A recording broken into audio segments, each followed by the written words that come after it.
তুই আমায় বিয়ে করবি কিনা এটা বল। দেখ শাওন, আমি তোকে শেষবারের মতন বলছি, তুই যদি রাজি না হোস আমাকেই কিছু করতে হবে। দেখ নীলা, বোঝার চেষ্টা কর। আমি বয়সে তো 2 বছরের ছোট। তাছাড়া তুই আমার চাচাতো বোন, এটা কখনো হয় না। আর আমার গার্লফ্রেন্ড আছে। সবচেয়ে বড় কথা হলো কালকে তোর বিয়ে। এখন আমাদের এই বন্ধ করে দেখে ফেললে লোকজন খারাপ ভাববে। নীলা, পাগলামি করিস না প্লিজ। নীলা সর, আমি যাব। কাল আমার চাচাতো বোন নীলার বিয়ে, তাই আজ আমার ব্যস্ততা একটু বেশি। চাচার কোনো ছেলে নেই, আর আমার মা বাবার একমাত্র ছেলে আমি। আমার একটা বড় বোন আছে। নীলা আর আমি ছোটকাল থেকে একসাথেই বড় হয়েছি। নীলা সকলে বলছিল আমার সাথে কি যেন কথা আছে, তার রুমে যেতে। অনেক ব্যস্ত থাকায় যেতে পারিনি। এখন বিকাল 4টা বাজে। চাচার সাথে কিছু হিসাব বুঝে নেওয়ার জন্য যাচ্ছিলাম, তখনই নীলা আমাকে টেনে ওর রুমে নিয়ে গেল। তারপর কি বলল তা তো আপনারা শুনতেই পেলেন। আসলে ও আমাকে অনেকদিন ধরে একটা কথা বলছিল, যে সে আমাকে ভালোবাসে। কিন্তু আমি তেমন কোনো পাত্তা দিই না। নীলা দেখতে খারাপ বলা যাবে না, কিন্তু সমস্যা হলো ও আমার চাচাতো বোন, তার উপর 2 বছরের সিনিয়র। যদিও বা আমার গার্লফ্রেন্ড আছে আমার 4 বছরের সিনিয়রের। এইসব কারণে আমি রাজি হইনি। আরে রাখ তোর গার্লফ্রেন্ড, আমি তোকে শেষবারের মতন জিজ্ঞেস করছি তুই আমায় বিয়ে করবি কিনা। দেখ নীলা, পাগলামি করিস না। আরে পাগলামি কাকে বলে সেটা তুই এবার দেখবি। আমি তোকে শেষবারের মতন বলছি। আর সহ্য করতে পারলাম না, কষে একটা চড় মেরে দিলাম নীলার গালে। আমি তোকে শেষবারের মতন সুযোগ দিয়েছিলাম, এবার দেখ আমি কি করি। তোকে কিভাবে নিজের করে নিতে হয় সেটা আমি জানি।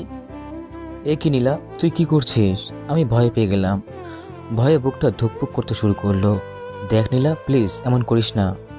আমার আব্বু আম্মু আমায় অনেক বিশ্বাস করে। প্লিজ তুই তাদের বিশ্বাসটা নষ্ট করিস না। আমার বাবার মান সম্মানটা ধুলে মিশাস না। আমি কথা শেষ করার আগে নীলা জোরে চিৎকার করতে লাগলো। আব্বু কই গো তুমি, আমাকে বাঁচাও। চাচু, ও চাচু কই তুমি, তোমার ছেলেকে থামাও প্লিজ। নীলা জোরে জোরে চিৎকার দিতে লাগলো। আমি পুরো বাকরুদ্ধ হয়ে গেলাম। দীর্ঘ 20 বছরের জীবনে কেউ বলতে পারবে না আমি কখনো কোনো মেয়ের দিকে খারাপ নজরে তাকিয়েছি। আমার বাবা মা আমায় নিয়ে অনেক গর্ব করত, অনেক বিশ্বাস করে। আজ সেই বিশ্বাস আর গর্ব দুটোই শেষ হয়ে যাবে। তাছাড়া নিহাকে কি বলবো, আমি কিভাবে ওকে মুখ দেখাবো? এতক্ষণে নীলার চিৎকারে সবাই চলে এসেছে।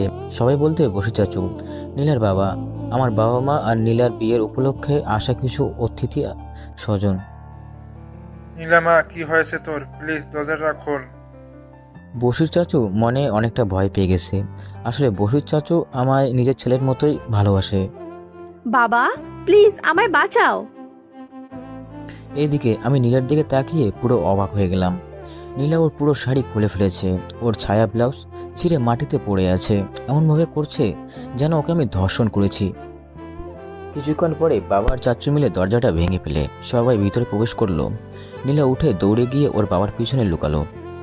বিশ্বাস করো বাবা, আমি কিছুই করিনি। বাবা আমার দিকে তাকিয়ে স্তব্ধ হয়ে গেছে, আর মা তো মাটিতে বসে পড়েছে। বাবার দিকে তাকাতে পারছি না। বাবার চোখ রক্তের মতো লাল হয়ে গেছে। সবাই কেমন করে যেন আমার দিকে তাকিয়ে আছে। আমি বাবাকে কি করে বলবো? আমার উপর বাবার এত বিশ্বাস আর ভরসা সব আজ ধুলে মিশে গেছে। আমি বাবার পায়ে পড়ে গেলাম। বিশ্বাস করো বাবা, আমার আর কিছু বলতে পারলাম না। তার আগেই বাবা আমার গালে চড় বসে দিল। বাবার চোখ দিয়ে অবরত পানি পড়ছে। বাবা আমায় মারতে মারতে বলল, বিশ্বাস, আর তুই বল কেন এমন করলি? কেন কেন তুই আমার সব বিশ্বাস আর ভরসা ধুলে মিশিয়ে দিলি। কোনো দোষের শাস্তি দিলি তুই আমায়। বাবা আমায় লাথি মেরে তার পা থেকে সরিয়ে দিল। আমি দৌড়ে মায়ের কাছে গেলাম। মায়ের পা ধরতে যাব, তখনই মা নিজের পাটা সরিয়ে নিল। মা হঠাৎ কঠোর মনে হলো। অবনী, ওর জামা কাপড় গুছিয়ে দে। আজ থেকে আমার শাওন নামের কোনো ছেলে নেই। আমি যাতে ওকে আর এই বাড়িতে না দেখি। এ কি শুনছি আমি? মা আমাকে বাড়ির থেকে তাড়িয়ে দিতে যাচ্ছে? না, মা বাবাকে ছেড়ে আমি কোথায় যাব? মা বাবাকে ছাড়া ছেড়ে যাওয়ার কথাও তো আমি ভাবতেও পারি না। আমি দৌড়ে গিয়ে মায়ের পা ধরে বললাম, না মা, দয়া করে আমায় এই শাস্তি দিও না। তোমাদের ছাড়া আমার কে আছে? আমি কোথায় যাব? মায়ের পায়ের কাছে বসে বসে বললাম কথাগুলো। মা নিজেকে ছাড়িয়ে নিয়ে চলে গেল। এদিকে অবনী আপু আমার ব্যাগ গুছিয়ে নিয়ে হাজির। আমাকে ব্যাগ দিতে বলল। অবনী আমার বড় বোনের নাম। ছি, তোকে আমার ভাই বলে পরিচয় দিতেও লজ্জা হচ্ছে, তুই এত নীচ। আমি পুরো বাকরুদ্ধ হয়ে গেলাম। কয়েক মুহূর্তের মধ্যে কি থেকে কি হয়ে গেল আমার সাথে এটা। এক ঘূর্ণিপাকের ঝড়ে আমার পুরো জীবনটা এলোমেলো হয়ে গেল। আমি ব্যাগ নিয়ে ঘর থেকে বেরিয়ে পড়লাম। পিছনে তাকিয়ে দেখলাম কেউ আসেনি আমার সাথে। যেই বাবা মা আমায় না খেয়ে খেত না, আজ সেই বাবা মা তার বাসা থেকে আমায় বের করে দিল। যে বোন আমায় নিজের থেকেও বেশি ভালোবাসতো, সে আজ আমায় নিজ বলে কাড়ি দিল। আর ভাবতে পারছি না এসব। আমি রাস্তা দিয়ে হেঁটে যাচ্ছিলাম অজানার উদ্দেশ্যে। তখনই দেখলাম নেহাকে। নেহা আমার গার্লফ্রেন্ড দাঁড়িয়ে আছে। নেহা হয়তো আমায় বিশ্বাস করবে। আমি নেহার দিকে এগিয়ে গেলাম। নেহা, বিশ্বাস করো, আমি কথা শেষ করার আগে আমার গালে চড় বসিয়ে দিল। আমি পুরো স্তব্ধ হয়ে গেলাম। শেষ পর্যন্ত নেহাও আমায় অবিশ্বাস করলো। কি নেই আমার যে তুই শেষ পর্যন্ত ওই মেয়ের সাথে? ছি, তোর যদি এতই চাহিদা থাকতো তুই আমায় বলতিস, আমি বিয়ের আগে তোকে সব দিয়ে দিতাম। আমি আর কিছু না বলে সামনের দিকে পা বাড়ালাম। এখানে থেকে আর কোনো লাভ নেই। এখানে কেউ আমাকে বিশ্বাস করবে না। নেহা তো আমার চরিত্র সম্পর্কে জানে। ও কিভাবে পারলো আমাকে অবিশ্বাস করতে? আর যেখানে নিজের বাবা ভাই আমাকে বিশ্বাস করে নাই, সেখানে নেহা তো দূরের কথা। না, এখানে আর থাকবো না। এই শহর ছেড়ে আজই চলে যাব। ঢাকার উদ্দেশ্যে রওনা দেব। আমি বারবার পিছনে ফিরে তাকাচ্ছিলাম, এই বুঝি নেহা আমাকে ডাক দেবে। কিন্তু না, নেহা আমার দিকে ফিরেও তাকালো না। হায় রে দুনিয়া, কেউ আমার থেকে সত্যিটা জানতেই চাইল না। সবাই আমাকে অবিশ্বাসী করলো। আমি আর দেরি না করে বাস স্ট্যান্ডের দিকে পা বাড়ালাম। আর থাকতে পারবো না এই অবিশ্বাসের মাঝে। আমার কাছে জমানো 5,000 টাকার মতো ছিল। সেই টাকা নিয়ে রওনা হলাম। আধ ঘন্টা পরে বাস স্ট্যান্ডে এসে পৌঁছালাম। বাস স্ট্যান্ডে আসার পরে মনে হলো কেউ আমাকে ডাকছে। পিছনে তাকলাম, দেখি আমার বেস্ট ফ্রেন্ড অনেক দৌড়ে দৌড়ে আমার কাছে আসছে। ও হাত দিয়ে নাড়া দিতে বলছে আমাকে থামতে। আচ্ছা, ওকে আমাকে থামতে বলছে? ও কি আমায় সবার মতো অবিশ্বাস করবে? দেখা যাক। ততক্ষণে আমার কাছে এসে গেছে। শাওন, দাঁড়া, তুই কই যাচ্ছিস? আর সবাই এসব কি বলছে? বিশ্বাস করো ভাই, আমি এইসব কিছুই করিনি। নীলা আমাকে ফাঁসিয়েছে বলে আর নিজেকে ধরে রাখতে পারলাম না, কান্না করতে শুরু করলাম। হঠাৎ অনেক আমাকে জোরে ধরে বলল, আমি জানি ভাই, তুই এমন কাজ করতেই পারিস না। আমি তোকে ছোটবেলা থেকে চিনি। দুনিয়া উল্টে গেলেও কেউ আমাকে বিশ্বাস করাতে পারবে না যে তুই এই কাজটা করেছিস। আমি অবাক হয়ে ওর মুখের দিকে তাকিয়ে আছি। হায়রে বন্ধুত্ব! যেখানে মা বাবা এমনকি প্রেমিকাও বিশ্বাস করলো না, সেখানে বন্ধু আমায় জড়িয়ে ধরছে। হয়তো এই জন্যই বন্ধুত্ব বলে। আমার সাথে কেন এমন হলো বলতে পারিস? জানি না রে ভাই, তুই চিন্তা করিস না। আল্লাহ চাইলে সব ঠিক হয়ে যাবে। আচ্ছা, এখন তুই কই যাবি, ঠিক করেছিস? ভাই, এই অবিশ্বাসের মাঝে আমার পক্ষে থাকা সম্ভব না। আমি ঠিক করেছি ঢাকায় চলে যাব। সেখানে গিয়ে কোনো কিছু একটা কাজ খুঁজে নিব। আমি গালে হাত দিয়ে রইলাম। ওই শালা, কাজ করবি মানে? শোন, তোকে অনেক বড় হতে হবে। তুই আমার মাথায় হাত রেখে বল, তুই পড়ালেখা বন্ধ করবি না? আমি নিশ্চুপ। ওই, তুই ঢাকা কই থাকবি এই চিন্তা করছিস? দাঁড়া, এই নে, এটা আমার চাচার ঠিকানা। ওনার কোনো ছেলে মেয়ে নেই। তুই ওখানে গিয়ে ওনার বাসায় উঠতে পারিস। বলেই পকেট থেকে একটা কাগজ বের করলো। কিন্তু উনি আমাকে ওনার বাসায় কেন উঠতে দেবে? আর উনি যদি সব জানে তাহলে তো আমায় বের করে দেবে। আরে ধুর শালা, তুই শুধু যা, বাকিটা আমি ম্যানেজ করে নিব। উনি আমায় নিজের ছেলের মতো ভালোবাসেন আর বিশ্বাসও করেন। আমি ওনাকে সব বুঝিয়ে বলবো, তোর কোনো প্রবলেম হবে না। উনি তোকে ঢাকায় ভালো কোনো কলেজে ভর্তি করিয়ে দিবে। আমি কি বলবো ভেবে পাচ্ছি না। ভাগ্যিস এমন একটা বন্ধু ছিল। আমি ওকে কি বলে যে ধন্যবাদ দিব ভাষা খুঁজে পাচ্ছিলাম না। ভাই, তোর এই উপকার আমি কখনো ভুলবো না। তোকে অনেক ধন্যবাদ। ওই শালা, বন্ধুর মাঝে আবার কিসের ধন্যবাদ? আর শোন, ধর, আমার কাছেই 3,000 টাকা আছে, এটা রাখ, পরে কাজে লাগবে। না ভাই, লাগবে না, আমার কাছে আছে। আরে ধুর শালা, ধর, পরে আবার ফেরত দিয়ে দিস। আমি ওকে জড়িয়ে ধরে বাচ্চাদের মতো কান্না করতে শুরু করলাম। দেখ ভাই, আল্লাহ চায় তো সব আবার আগের মতো ঠিক হয়ে যাবে। তুই শুধু মন দিয়ে পড়ালেখা কর, নিজেকে গড়ে তোল। বাস ছেড়ে দিয়েছে। আমি ওকে বিদায় দিয়ে বাসের ভিতরে উঠে পড়লাম। বাড়ির দিকে তাকিয়ে একবার দেখে নিলাম কেউ আমাকে নিতে এলো কিনা। না, কেউ আসেনি। শুধু আমার বন্ধুটা হাত নেড়ে বিদায় দিচ্ছে। আমি ওকে বিদায় জানালাম। আজ আমি রওনা হলাম নতুন জীবনের উদ্দেশ্যে। কাল থেকে আমার নতুন জীবন শুরু। টানা 5 ঘন্টা জার্নি করার পর আমি পৌঁছে গেলাম ঢাকাতে। আমি আগে বাবার সাথে কয়েকবার ঢাকা এসেছিলাম, কিন্তু এই প্রথমবার একা আসলাম। কেন জানি না একটু ভয় ভয় লাগছে, কিন্তু অতটাও ভয় লাগছিল না, কারণ অনেকের চাচুর বাসায় উঠবো, তাই থাকার কোনো চিন্তা নেই। কিন্তু মনটা অসম্ভব খারাপ লাগছে। মাত্র একটা দিনে কয়েকটা মুহূর্তে আমার পুরো জীবনটা বদলে দিল। কালকে ছিলাম বাবা মায়ের একমাত্র আদরের সন্তান, কিন্তু আজকের মাত্র একদিনের ভিতরে জীবনটা পুরো বদলে গেল। যেই বাবা মা আমাকে না খাইয়ে খেত না, হয়তো সেই বাবা মার মনে আমার জন্য ঘৃণা ছাড়া আর কিছুই নেই। নীলা সৎ হলেও আমি ওর চাচাতো ভাই ছিলাম। ও কিভাবে পারলো আমার জীবনটা এভাবে ধ্বংস করতে? বাস স্ট্যান্ডে দাঁড়িয়ে আছি, এসব ভাবছিলাম, চোখের পানি চলে এসেছে। হঠাৎ পিছন থেকে একটা শব্দে ধ্যান ভেঙে গেল। দেখে একজন অটোওয়ালা দাঁড়িয়ে আছে। আমি ওনার কাছে গিয়ে দাঁড়ালাম আর বললাম, মামা যাবেন? কই যাইবেন? অনেকের দেওয়া ঠিকানাটা দিয়ে বললাম, এই ঠিকানায় যেতে হবে, কত নেবেন? অটোওয়ালা আমার দিকে একবার অদ্ভুতভাবে তাকিয়ে তারপর ঠিকানাটা দেখে বলল। 100 টাকা লাগবো মামা। আমি ভাবলাম দূরে হবে, তাই বেশি চেয়েছে। আচ্ছা চলেন। মাত্র 2 মিনিট পর অটোওয়ালা একটা জায়গায় এসে দাঁড়ালো। এত তাড়াতাড়ি? এতটুকু পথ তো হেঁটেই আসতে পারতাম। এতটুকু পথের জন্য 100 টাকা ভাড়া? হ মামা, এটাই আপনার ঠিকানা। এতটুকু পথের জন্য 100 টাকা ভাড়া? মামা, আমি তো আপনারে আগেই কয়া লইছি। অটোওয়ালা মনে হয় অনেক আগে বুঝতে পেরেছিল আমি এই জায়গায় নতুন, তাই সে সুযোগ নিল। আমি আর বাড়াবাড়ি না করে ভাড়াটা দিয়ে দিলাম। এমনিতেই মনটা ভালো ছিল না। আচ্ছা মামা নিন। একবার বাড়ির নাম্বারটা মিলিয়ে বাড়িটা খুঁজতে লাগলাম, কিন্তু পাচ্ছিলাম না। অনেক খুঁজলাম, কিন্তু আর পেলাম না। হঠাৎ দেখলাম একজন লোক আসছে। ভাবলাম যাই, ওনাকে গিয়ে জিজ্ঞাসা করি। এই যে চাচা, শুনছেন? কিছু বলবেন? বাড়ির নাম্বারটা দেখে বললাম, এই বাড়িটা কোথায়? নাম্বারটা দেখে বলল, এইদিকে নতুন? জি। আসেন আমার সাথে। আমি লোকটার পিছন পিছন যেতে লাগলাম।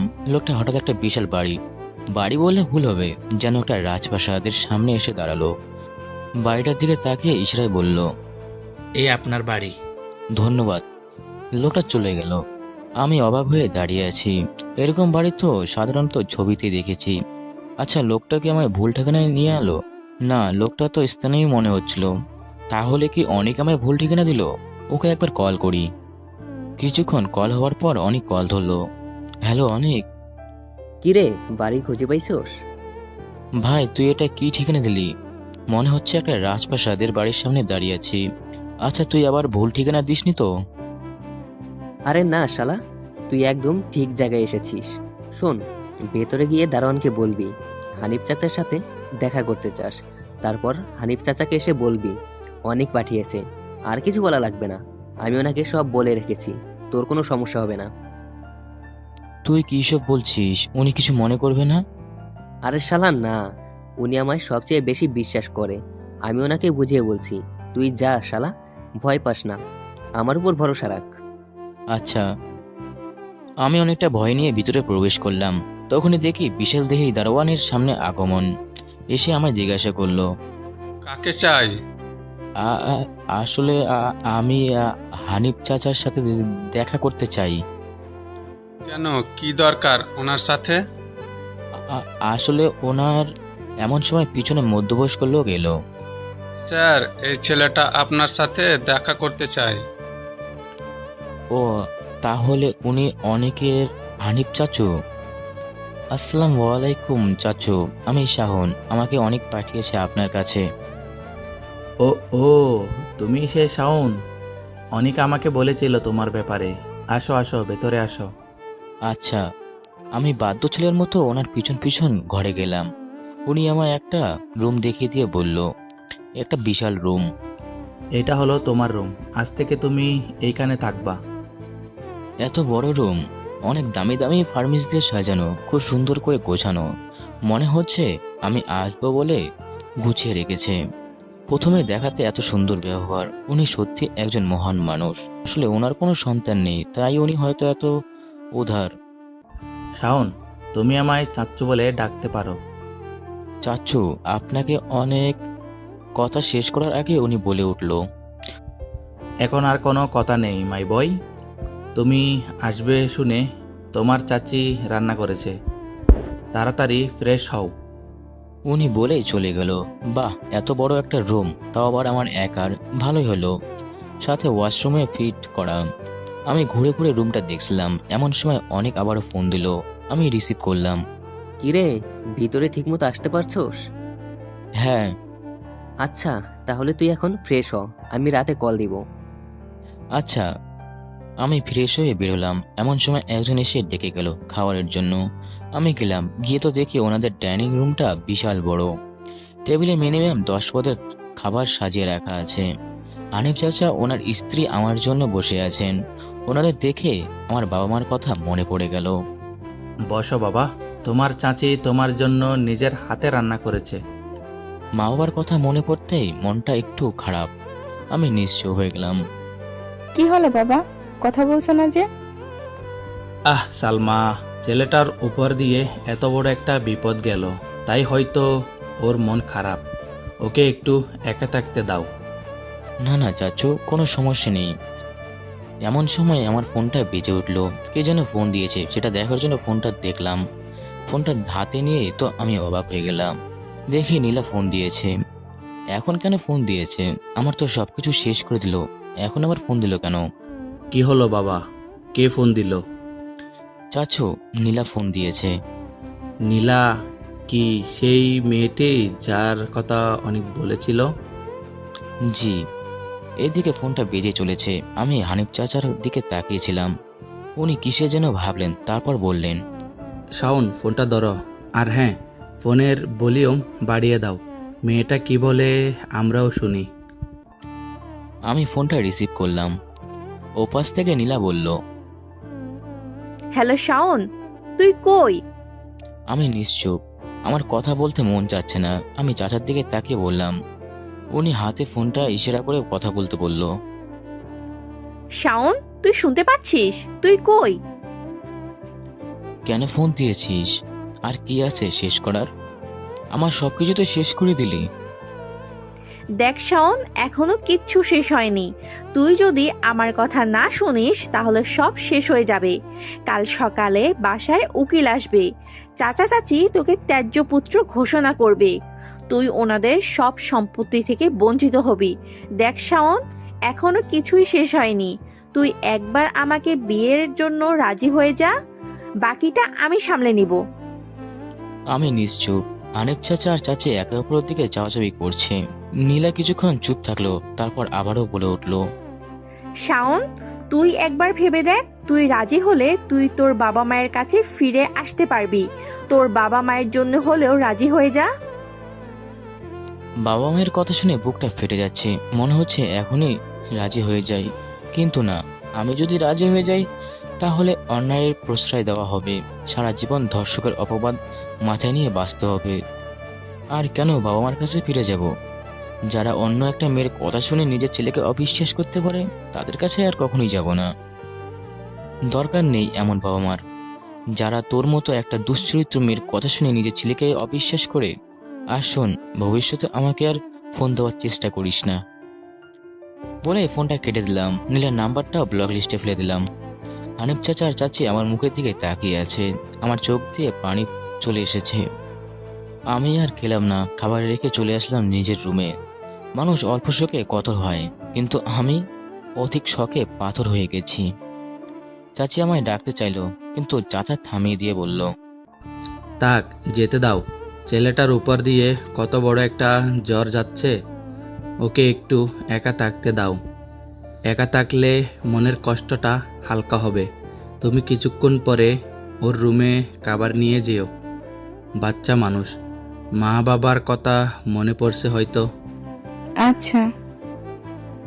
আমি আমার রুমে বসলাম। পাশে দেখি একটা বেলকনি আছে। বেলকনির দিকে চাঁদের আলো দেখা যাচ্ছিল। আমি বেলকনিতে গিয়ে চাঁদকে সব বলার চেষ্টা করছিলাম। এমন সময় অনেক ফোন দিল। কিরে, কি খবর? দীর্ঘশ্বাস ফেলে ধীর কণ্ঠে বললাম, হ্যাঁ ভালোই। ওখানে কোনো অসুবিধা হচ্ছে না তো? না না, কোনো অসুবিধা হচ্ছে না। শোন, তুই অনেক জার্নি করেছিস আর এখন জেগে থাকিস না, শরীর খারাপ করবে। তুই চিন্তা করিস না, আল্লাহ চাইলে সব ঠিক হয়ে যাবে। আচ্ছা। আর শোন, নেহার খবর শুনেছিস? কি খবর? নেহা ঢাকায় একটা প্রাইভেট ভার্সিটিতে চাকরি করে। ও ভালো। আচ্ছা, তুই ঘুমা। আমি এসে শুয়ে পড়লাম। কিছুক্ষণ পর চাচি আমার রুমে ভাত নিয়ে আসলো। চাচি বলল, ওঠো শাওন, খেয়ে নাও। না চাচি, এখন ভালো লাগছে না। তা বললে কি হবে? সেই সকাল থেকে একটানা জার্নি, তারপর না খেয়ে আছো, তুমি অসুস্থ হয়ে যাবে। তুমি ওঠো, আমি তোমাকে খাইয়ে দিচ্ছি। চাচির চোখে মুখে মলিন ভাব দেখতে পেলাম। উনি আমার উপর মায়ের অধিকার কাটাচ্ছেন। আসলে মা হতে না পারা কষ্টটা যে কতটা, সেটা ওনাকে দেখলে বোঝা যায়। সব নারীরই তো মা হতে ইচ্ছে হয়, কিন্তু চাচিমা মা হওয়ার সুযোগ থেকে বঞ্চিত। চাচির জন্য আমার মায়া হতে লাগলো। আচ্ছা, কেমন যদি হয়, আমি যতদিন আছি ততদিন ওনাকে মা বলে রাখবো, ওনার ইচ্ছেটা পূরণ করি। একবার বলে দেখি, চাচি, আমি কি আপনাকে মা বলে ডাকতে পারি? চাচি মনে হয় প্রস্তুত ছিলেন না এই কথাটা শোনার জন্য। উনি আমার দিকে ফ্যাল করে তাকিয়ে রইল। ওনার চোখের কোণে পানি চলে এসেছে। উনি হঠাৎ আমায় জোরে ধরে কান্না করতে শুরু করলো। একজন নারী মা হতে না পারলে কতটা যে কষ্ট একজন নারী বুঝবে। আমি ওনার মাথায় হাত বুলিয়ে দিতে লাগলাম। এমন সময় দেখি চাচা দরজায় দাঁড়িয়ে আছে, ওনার চোখে পানি। উনি হাত দিয়ে নিজের চোখের পানি মুছে। এমন সময় চাচা বলে উঠল, আহ সালমা, কি হচ্ছে? ছেলেটা সকাল থেকে না খেয়ে আসে, ওকে আগে কিছু খেতে দাও। চাচি আমায় ছাড়ছিলেন না, আমায় জোরে ধরছিলেন। চাচার চোখে ছলছল করছিল। সালমা, ও সকাল থেকে কিছু খায়নি, ওকে আগে খাবার খাইতে দাও। বলে চাচা চলে গেল। চাচা চলে যাওয়ার পর চাচি উঠে বসলো, তারপর বলল, নে বাবা, খেয়ে নে, সকাল থেকে কিছু খাসনি, না খেলে শরীর খারাপ করবে তো। না চাচি, খেতে মন চাচ্ছে না। শাওন, বড়দের কথা শুনতে হয়। আমি তো তোর মায়ের মতো না, আজ থেকে আমি তোর মা। এখন মা তোমায় খেতে বলছে, খেয়ে নাও। মায়ের কথা শুনে বুকটা মোচড় দিয়ে উঠল। আজ আমার মা থাকলে এভাবেই খাই দিত। আমার চোখে পানি চলে আসলো। আমার চোখের পানি দেখে চাচি, খেয়ে নে বাবা, তোর এক মা তাড়িয়ে দিয়েছে তো কি হয়েছে, তোর আরেকটা মা আছে তো। আমি আর কথা বলতে পারলাম না। যেখানে আপন মানুষটাই পর করে দিল, সেখানে পর মানুষই আপন করে নিল। আমি আর কথা বলতে পারলাম না। বাধ্য ছেলের মতো খেয়ে নিলাম। খাওয়ার মধ্যে আর কোনো কথা বললাম না। মা মাঝে মাঝে সান্ত্বনা দিচ্ছিল। ভাবতেই অবাক লাগছে, মাত্র একদিনের ভিতরে কতটা আপন করে নিল আমায়। খাবার শেষের পর মা বলল, বাবা, এইবার ঘুমিয়ে পড়। আমিও বাধ্য ছেলের মতো শুয়ে পড়লাম। উনি আমার মাথায় হাত বুলিয়ে দিতে লাগলো। আমি ঘুমানো পর্যন্ত উনি আমার পাশে ছিল, আমার মাথায় হাত বুলিয়ে দিচ্ছিল। সকালে পাখির কিচিরমিচির শব্দে ঘুমটা ভেঙে গেল। জানলার বাইরে তাকিয়ে তো আমি অবাক হয়ে গেলাম। ছোটখাটো একটা বাগান আছে আমার জানলার পাশে। ঢাকা শহরে তো আজকাল বাগান বাড়ি নেই বললেই চলে। আমি আমার রুমের বাইরে গেলাম, দেখলাম মা সকালে নাস্তা রেডি করেছে। আর আমাকে দেখে একটা মুচকে হাসি দিয়ে বলল, কি খবর, তুমি উঠে গেছো? আমি এখনই যাচ্ছিলাম তোমায় জাগাতে। তোমার রুমেই ওয়াশরুম আছে, যাও ফ্রেশ হয়ে আসো। আমি রুমে এসে ফ্রেশ হয়ে নাস্তা করতে গেলাম। সবাই মিলে বসে খাচ্ছিলাম। হঠাৎ চাচা বলে উঠল, শাওন, তোমার পড়ালেখার কি অবস্থা? আহ, কি হচ্ছে? ছেলেটা কালকে মাত্র আসলো, ওকে কিছুদিন সময় দাও, তারপর না হয় এসব কথা বলো। না সালমা, তুমি বুঝতে পারছো না, জীবনে এমন অনেক জ্বর আসবে যাবে, তাই বলে চুপ করে থাকাটা উচিত নয়। যতদিন চুপ করে থাকবে ততদিন জীবন থেকে পিছিয়ে পড়বে। না চাচা, আমার কোনো সমস্যা নেই। আসলে 1 মাস আগে তো আমি এইচএসসি পরীক্ষার রেজাল্ট দিয়েছি। রেজাল্ট মোটামুটি ভালোই। ও, তাহলে তো ভালোই। আমার বন্ধুর একটা প্রাইভেট ভার্সিটি আছে, অনেক ভালো ভার্সিটি। আমি চাই তুমি সেইখানে ভর্তি হও। তুমি কি বলো? আমি অবাক হয়ে ওনার দিকে তাকিয়ে রইলাম। উনি আমায় কত দিনের চেনা। একদিনে উনি ভালোই করে, একদিনে কতটা আপন করে নিলেন আমায়, নিজের ছেলের মতো আমায় খেয়াল রাখে। আমার চোখে পানি চলে এলো। মানুষ এতটা ভালো হয় কি করে, আমি ভেবেই পাই না। চাচা আবারও বলল, শাওন, তুমি ঠিক আছো? হ্যাঁ চাচা, আপনি যেখানেই চান আমি সেখানেই ভর্তি হব। তাহলে তো হয়েই গেল। আমি আজই তোমায় ভর্তি করিয়ে দিব। সামনের মাস থেকে ক্লাস শুরু। আচ্ছা, 1 মাস পর। মা, আমায় তাড়াতাড়ি খেতে দাও, আজ আমার ভার্সিটির প্রথম দিন। দাঁড়া বাবা, আর মাত্র 5টা মিনিট, সব রেডি করা হয়ে গেছে। কি হলো আজ? আমার ছেলেটাকে আজ খুব খুশি খুশি লাগছে। ধুর বাবা, তুমিও ভুলে গেলে, আজ আমার ভার্সিটির প্রথম দিন। না না, আজ আমার ছেলের ভার্সিটির প্রথম দিন, সেটা কি আমি বলতে পারি? তুমি খাওয়া দাওয়া শেষ করো, তোমার জন্য একটা সারপ্রাইজ আছে। আচ্ছা। ও, আপনাদের তো বলাই হয়নি। চাচাকে এখন আমি বাবা বলে ডাকি। আর মা বাবার সাথে আমি এখন অনেকটাই ফ্রি হয়ে গেছি। ওনারা আমাকে অনেক ভালোবাসেন। কেউ না জানলে কখনোই বুঝতেই পারবে না আমি ওনাদের আসল ছেলে না। এরই মধ্যে মা চলে আসলো। নে বাবা, তাড়াতাড়ি খেয়ে নে। আমি বাবা মা একসাথে খাবার খেয়ে নিলাম। তারপর মা আর বাবা আমায় এগিয়ে দেওয়ার জন্য বাইরে এলো, কিন্তু হঠাৎ মা আমাকে পিছন থেকে চোখ দুটো চেপে ধরলো। আহ মা, কি হচ্ছে? আমার দেরি হয়ে যাচ্ছে তো। কোনো কথা নেই, বলেছিলাম না তোমার জন্য একটা সারপ্রাইজ আছে। আচ্ছা। মা আমাকে কিছু দূর নিয়ে চোখটা খুলে দিল। চোখ খুলে তো আমি যা দেখলাম সত্যি সারপ্রাইজ হয়ে গেলাম। আমার সামনে একটি বাইক রাখা আছে। আব্বু, আমি এত খুশি আর কখনো হইনি। আমি খুশিতে আব্বুকে জড়িয়ে ধরলাম। আজ আমার ভার্সিটির প্রথম দিন, এমন একটা সারপ্রাইজ আমি সত্যি ভাবতে পারিনি। জীবনে প্রথম বাইক বলে কথা, ফিলিংসটা একটু বেশিই ছিল। বাবা, শুধু বাবাকেই জড়িয়ে ধরবা? আমি বুঝি কেউ না? না, কে বলেছে কেউ না? আমার আম্মুটা পৃথিবীর সবচেয়ে গ্রেট আম্মু। আম্মুকে জড়িয়ে ধরে, হয়েছে এবার মা ছেলের ভালোবাসা। ভার্সিটির সময় কিন্তু প্রায় শেষ। আচ্ছা আব্বু, তাহলে আমি যাই। আব্বু আর আম্মুর কাছ থেকে বিদায় নিয়ে রওনা দিলাম ভার্সিটির উদ্দেশ্যে। ভার্সিটি বাসা থেকে বেশি দূর না, তবু বাইক নিয়ে গেলে অন্যরকম একটা ভাব থাকে। ভার্সিটির আজ প্রথম দিন, জানি না সবাই কেমন হবে। নিজের ভিতরে একটা অজানা কাজ করছে। অবশ্য 5 মিনিটের পর পৌঁছে গেলাম স্বপ্নের ভার্সিটিতে। ভার্সিটিতে এসে শুনলাম ভার্সিটি শুরু হতে এখনো 30 মিনিট বাকি। যাক, ভালোই হলো। এই ফাঁকে কিছু বন্ধু বানিয়ে নেওয়া যাক। আচ্ছা, কাকে দিয়ে শুরু করি?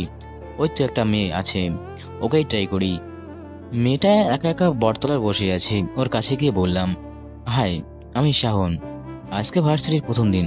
তোমার নাম কি? আমার নাম সামিয়া। আমারও আজ ভার্সিটিতে প্রথম দিন। বলে মেয়েটা উঠে যেতে লাগলো। ওই মিয়া, দাঁড়ান। আচ্ছা, আমরা কি বন্ধু হতে পারি? ওই, আমারে তোরে মিয়া লাগে? একটা আঙ্গুল মুখের কাছে এনে মুখটা বাঁকা করে। কি কুন্ডি মেয়ে রে বাবা! একটু মিয়া বললাম, তাতে মহাভারত অশুদ্ধ হয়ে গেল। না মানে, আপনার নামের মধ্যেই তো মিয়া আছে, সা আর মিয়া। আমি সাটা বাদ দিয়ে বললাম। কি যেন ভেবে কিছুক্ষণ পর হো হো করে হেসে উঠল। ঠিক আছে, আজ থেকে আমরা ফ্রেন্ড। টিং টিং করে যা পেতনির সাথে কথা বলতে বলতে ঘন্টা দিয়ে দিল। আচ্ছা চলো ক্লাসে যাই। চলো। আমরা ক্লাসে চলে আসলাম। ক্লাসে আমি আর সামিয়া একদম সামনের বেঞ্চে বসলাম। আমি বসতে চাইনি, সামিয়া জোর করে বসালো। প্রথম ক্লাস নাকি কোনো একটা ম্যাডাম নেবে। যাক, আমার ভালো লাগছিল। নতুন ক্লাস, নতুন ফ্রেন্ড, নতুন পরিবেশ, সবকিছু মিলে অন্যরকম একটা অনুভূতি। আমি আর সামিয়া ক্লাসে বসে কথা বলছিলাম, অন্যদিকে খেয়াল ছিল না। কিছুক্ষণ পর ম্যাডাম আসলো। Good morning students. এ কি, ম্যাডামের কণ্ঠটা চেনা চেনা লাগছে। ম্যাডামের দিকে তাকিয়ে আমার পুরো দুনিয়াটা অন্ধকার হয়ে গেল। আমি কাকে দেখছি? এ যে নেহা, যে 1 মাস আগে আমায় ছেড়ে চলে গেছিল। অনেক বলেছিল নেহা নাকি কোনো প্রাইভেট ভার্সিটিতে চাকরি পেয়েছে, কিন্তু সেটা যে আমাদের ভার্সিটিতে সেটা তো বলে নাই। যাক, ভালোই হলো। আজকে ওকে সব সত্যি খুলে বলতে হবে। হ্যালো স্টুডেন্টস, আমি মিস নেহা ইসলাম। আজ থেকে তোমাদের প্রথম ক্লাস আমি নেব। ক্লাসের সবাই নেহার দিকে হা করে তাকিয়ে আছে। তাকাবেই না কেন? এত সুন্দর ম্যাডাম থাকলে না তাকিয়ে কি আর পারা যায়? কিন্তু আমি নিচের দিকে তাকিয়েছিলাম যাতে আমায় না দেখে। এখন দেখলে অন্যরকম সিক্রেট করতেও পারে, কিন্তু শেষ রক্ষা আর হলো না। শালা কেন যে সামনে বসতে গেলাম। নেহা আমায় দিকে ডেকে বলল, এই ছেলে, নিচের দিকে তাকিয়ে আছো কেন? ক্লাস কি নিচে হচ্ছে নাকি? আমি নিচের দিকে তাকিয়ে রইলাম, কারণ আমি মুখ উপরে ওঠালে কি হবে সেটা আমি ভালো করেই জানি। এই ছেলে, এই দিকে তাকাও বলছি। আমি নেহার দিকে তাকালাম। আমাকে দেখে ও একটা ধাক্কা খেলো মনে হলো। আমার বুকের বাম পাশটাও চিনচিন করে উঠল। নেহার চোখটা লাল হয়ে গেল, কিন্তু নেহা আমার দিকে তাকালো না। ও আবারও সামনের দিকে তাকিয়ে ক্লাস নিতে শুরু করলো। সবাই স্বাভাবিক ভেবে নিল, কিন্তু আমি বুঝতে পারছি না নেহার ভিতরে কি চলছে। এমন সময় সামিয়া বলে উঠল, শাওন, তুই ম্যামকে আগে থেকে চিনিস? আমি একটু অপ্রস্তুত ভাবে, না না মানে কি বলছিস তুই? আমি তো ম্যামকে আজকে প্রথম দেখলাম, আমি কিভাবে চিনব? কিছুটা অবিশ্বাসের দৃষ্টিতে আমার দিকে তাকিয়ে বলল, তাহলে ম্যামকে দেখে তুই এভাবে সিক্রেট করলি কেন? আরে তুই পাগল হয়ে গেছিস নাকি? আমি আবার কি করলাম? নেহা আমার কান্নামাখা মুখ দেখে চুপ হয়ে গেল। একে একে সব ক্লাস শেষ হয়ে গেল। আমি কোনো ক্লাসে মন দিতে পারলাম না, দম বন্ধ হয়ে আসছিল। হঠাৎ ছুটির ঘন্টা পড়লো। আমি ক্লাস থেকে এক দৌড়ে বাইরে গেটের কাছে দাঁড়ালাম। সামিয়া পিছন থেকে ডাকছিল, কিন্তু এখন আর আমার কোনো সময় নেই। যেই করে হোক আজকে আমাকে নেহাকে সব জানাতেই হবে। ওই তো নেহা আসছে। নেহা আমাকে দেখে একটু থমকে দাঁড়ালো, তারপর আবারও একটা প্রাইভেট কারের দিকে যেতে লাগলো। আমি তাড়াতাড়ি নেহাকে ডাক দিলাম, নেহা দাঁড়াও, তোমার সাথে আমার কথা আছে। ওর আমার দিকে কোনো ভ্রুক্ষেপই নেই, কিছু না শোনার ভান করে হাঁটতে লাগলো। নেহা প্লিজ একবার হলো আমার কথাটা শোনো প্লিজ। আমি ওর পিছন পিছন দৌড়াতে লাগলাম। নেহার আমার দিকে কোনো ভ্রুক্ষেপই নেই, ও নিজের মতো করে হাঁটতে লাগলো। ও একটা প্রাইভেট কারের খুব কাছে চলে এসেছে। না, ওকে থামাতেই হবে। আমি ওর হাত দুটো মুঠো করে ধরলাম, ওকে থামাতে দাঁড়ালাম। আমি নেহাকে তারপর বললাম, নেহা। আমি কথাটা শেষ করার আগেই আমার গালে চড় বসে দিল। আমি গালে হাত দিয়ে ওর দিকে তাকিয়ে রইলাম। ওর চোখটা লাল হয়ে আছে। ও আবারও চলে যাচ্ছিল, কিন্তু না, ওকে চলে যেতে দিলে হবে না। আজকে ওকে সব সত্য কথা জানাতেই হবে। আমি ওর আবারও হাত দুটো ধরে বললাম, নেহা আজকে তোমাকে আমার সব কথা আমি কথা শেষ করতে পারলাম না, তার আগে আবারও চড় বসে দিল।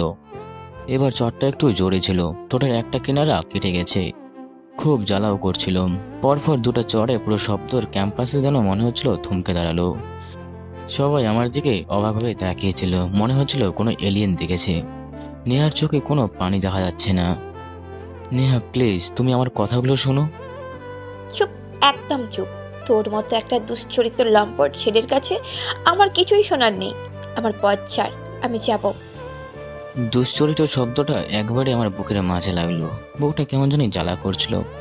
আসলে যে আমি দোষী নই, সে দোষ নিজের ঘাড়ে আসলে কতটা যে খারাপ লাগে সেটা বলে বোঝানো সম্ভব না।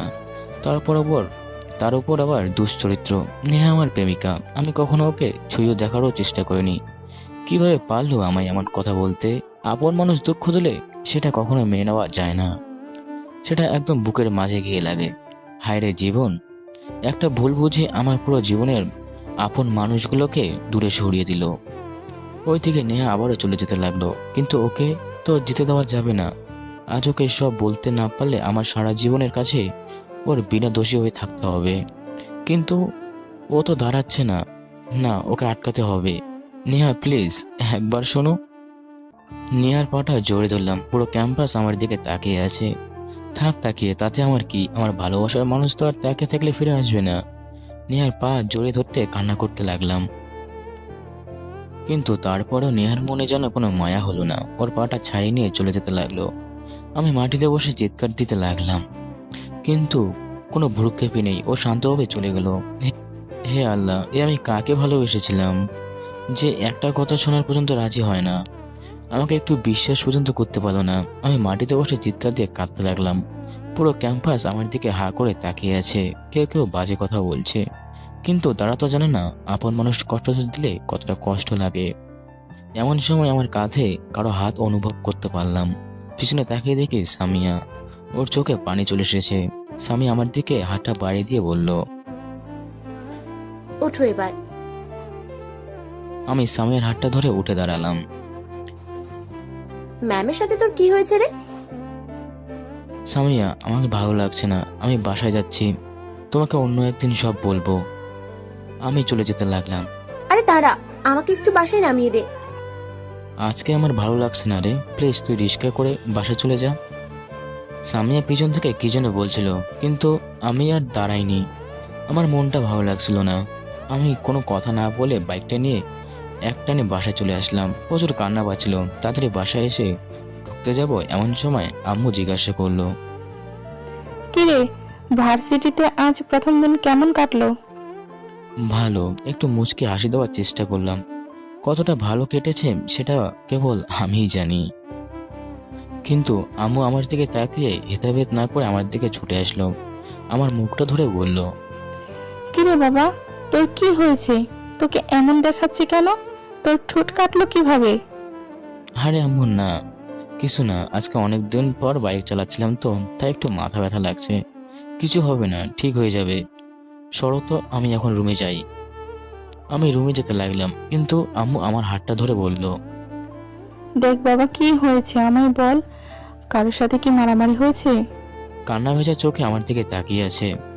আমি কিছু বলতে যাব তখনই আব্বু বলে উঠল, সালমা, ওকে একটু একা থাকতে দাও। ওর কলেজের প্রিন্সিপাল আমায় সব বলেছে। বাবা, তুই এখন উপরে গিয়ে বিশ্রাম নে। আচ্ছা আব্বু। আমি রুমে চলে গেলাম। আমি রুমে এসে ব্যাগটা রাখলাম। মনটা খুব খারাপ লাগছে। কি হতো নেহা যদি আমার একটাবার কথাগুলো শুনতো, হয়তো ও সহ্য করতেও পারবে না। আসলে ও আমায় খুব ভালোবাসতো, তাই হয়তো ওর খারাপ লাগছে। রাগের বশে হয়তো আমার সাথে খারাপ ব্যবহার করে ফেলেছে, কিন্তু ও তো জানে আমার উপর দিয়ে কি ঝড় চলে যাচ্ছে। যেদিন ও জানতে পারবে সত্যিটা, সেদিন হয়তো আমি নিজেই ক্ষমা করতে পারবো না। কিন্তু মা বাবা, আমি তাদের সন্তান, আমি তাদের নিজের সন্তান, তারা কিভাবে পারলো আমাকে অবিশ্বাস করতে? নিজের মা বাবা যেখানে অবিশ্বাস করলো, সেখানে তো নেহা তো পরের মানুষ। আপন মানুষ যেখানে বিশ্বাস করে না, সেখানে পর মানুষ কিভাবে বিশ্বাস করবে? আমার বুক ফেটে কান্না আসছিল। ব্যাগটা রেখে ওয়াশরুমে গিয়ে ঝর্ণা ছেড়ে অনেকক্ষণ কাঁদলাম। আজ আমার কাঁথা সব ছেড়ে গেছে। এই অল্প বয়সের থেকে বেশিরভাগ মানুষের চাপ আমি আর নিতে পারছি না। হে আল্লাহ, আমি এখন থেকে আর বেশি চাপ নিতে পারছি না। তুমি আমায় সাহায্য করো। আমি একদম বাচ্চা শিশুদের মতো কাঁদলাম। পাক্কা আধা ঘন্টা কাঁদার পর বের হলাম। বের হয়ে দেখি অনেকের ফোন 5টার মতো মিস কল দিয়েছে। আমি তাড়াতাড়ি করে কল ব্যাক করলাম। হ্যালো, কিরে, কি খবর? ভালো। তোর খবর কি? আলহামদুলিল্লাহ ভালো। তা ফোন দিয়েছিলিস কেন? ও হ্যাঁ, তোকে যেই কারণে ফোন দিয়েছি সেটা তো বলাই হয় নাই। শোন, সামনের মাসে 5 তারিখে নীরাপুর বিয়ে। সরি রে দোস্ত, আমি যেতে পারবো না। আমি আর কখনো ওই এলাকায় যাব না। আরে শালা, তোর আসতে হবে না, আমিই আসবো। বিয়েটা আসলে চাচার বাড়িতেই হবে। আমি অবাক হয়ে গেলাম। কি, ওনারা সবাই কি আসবে? হ্যাঁ, তাই তো তোকে কল করলাম। নেহা তো আমার চাচাতো বোন, ও তো অবশ্যই আসবে। আর তোর বাবা তো আমার বাবার জিগারের দোস্ত। বাবা বলেছে তোর পুরো ফ্যামিলিকে নিয়ে আসবে। মানে নীলাও আসবে? হ্যাঁ। ওরা কি কেউ জানে আমি যে এখানে আছি? আপাতত না, তবে ওখানে গেলে তো সবাই জেনে যাবে যে তুই ওখানে আছিস। আচ্ছা তুই রাখ, আমি দেখছি। ওকে তো রাখতে বললাম, কিন্তু এখন এখন আমি কি করব? ওরা আমায় দেখে ফেললে ওদের বিয়ে বাড়ির আনন্দটাই মাটি হয়ে যাবে। তাছাড়া বিয়ে বাড়ি কোনো একটা সমস্যা হয়ে যেতে পারে। তাছাড়া ওনারা কয়দিন থাকবে? দেখি অনেককে ফোন দিয়ে জেনে নেই। অনেককে আবারও ফোন দিলাম। কল দেওয়ার সাথে সাথে ফোনটা রিসিভ করলো। হ্যালো অনেক। হ্যাঁ বল। আচ্ছা, ওনারা কয়দিন থাকবে? এখনো কিছু বলা সম্ভব না, বিয়ের এখনো 1 মাস বাকি। আচ্ছা এখন রাখি, পরে কথা বলবো। আচ্ছা। আচ্ছা আমি এখন কি করব? আমি কখনোই চাই না ওনাদের সামনে যেতে। আমার কিছু একটা করা উচিত, কিন্তু কি করব আমি? যাই করি, ওনারা কতদিন থাকবে সেটার উপর ভিত্তি করে করতে হবে।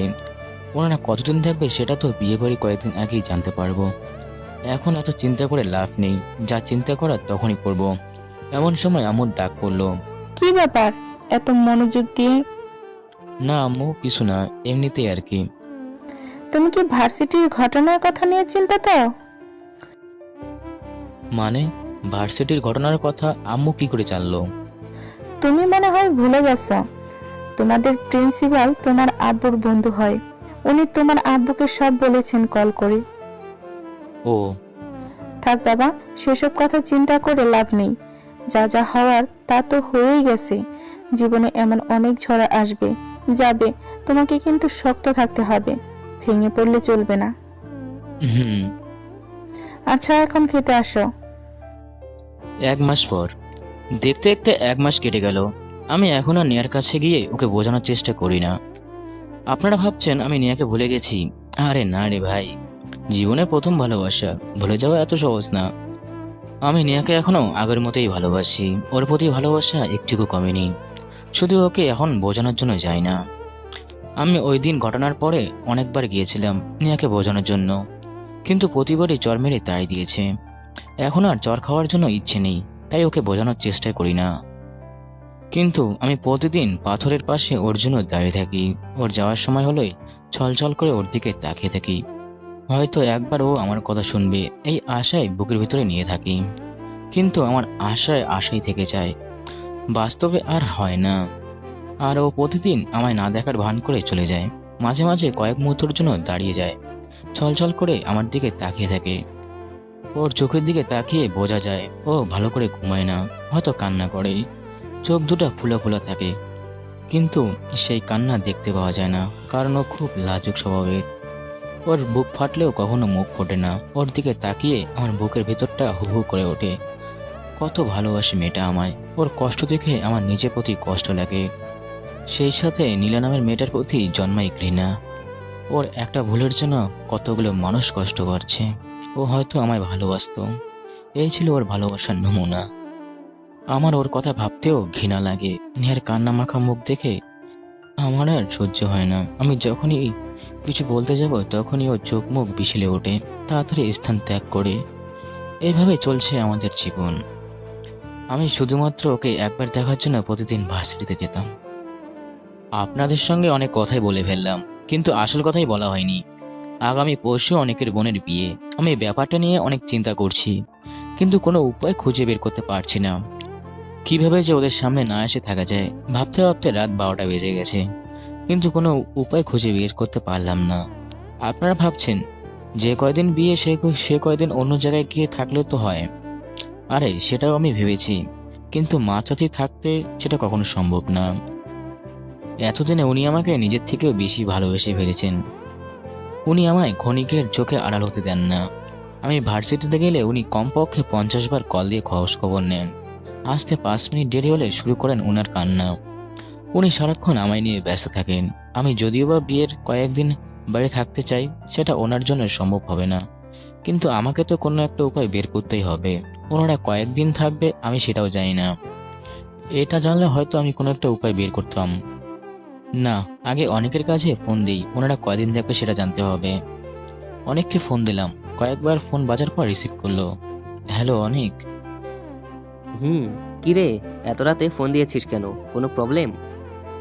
না মানে খবরটা জানতে পেরেছিস? কোন খবর? ওই যে আম্মু কয়দিন থাকবে সেটা। আরে শালা, তুই এত রাতে ঘুম রেখে ওনারা কয়দিন থাকবে সেটা চিন্তা করছিস? আরে ধুর, তুই বল।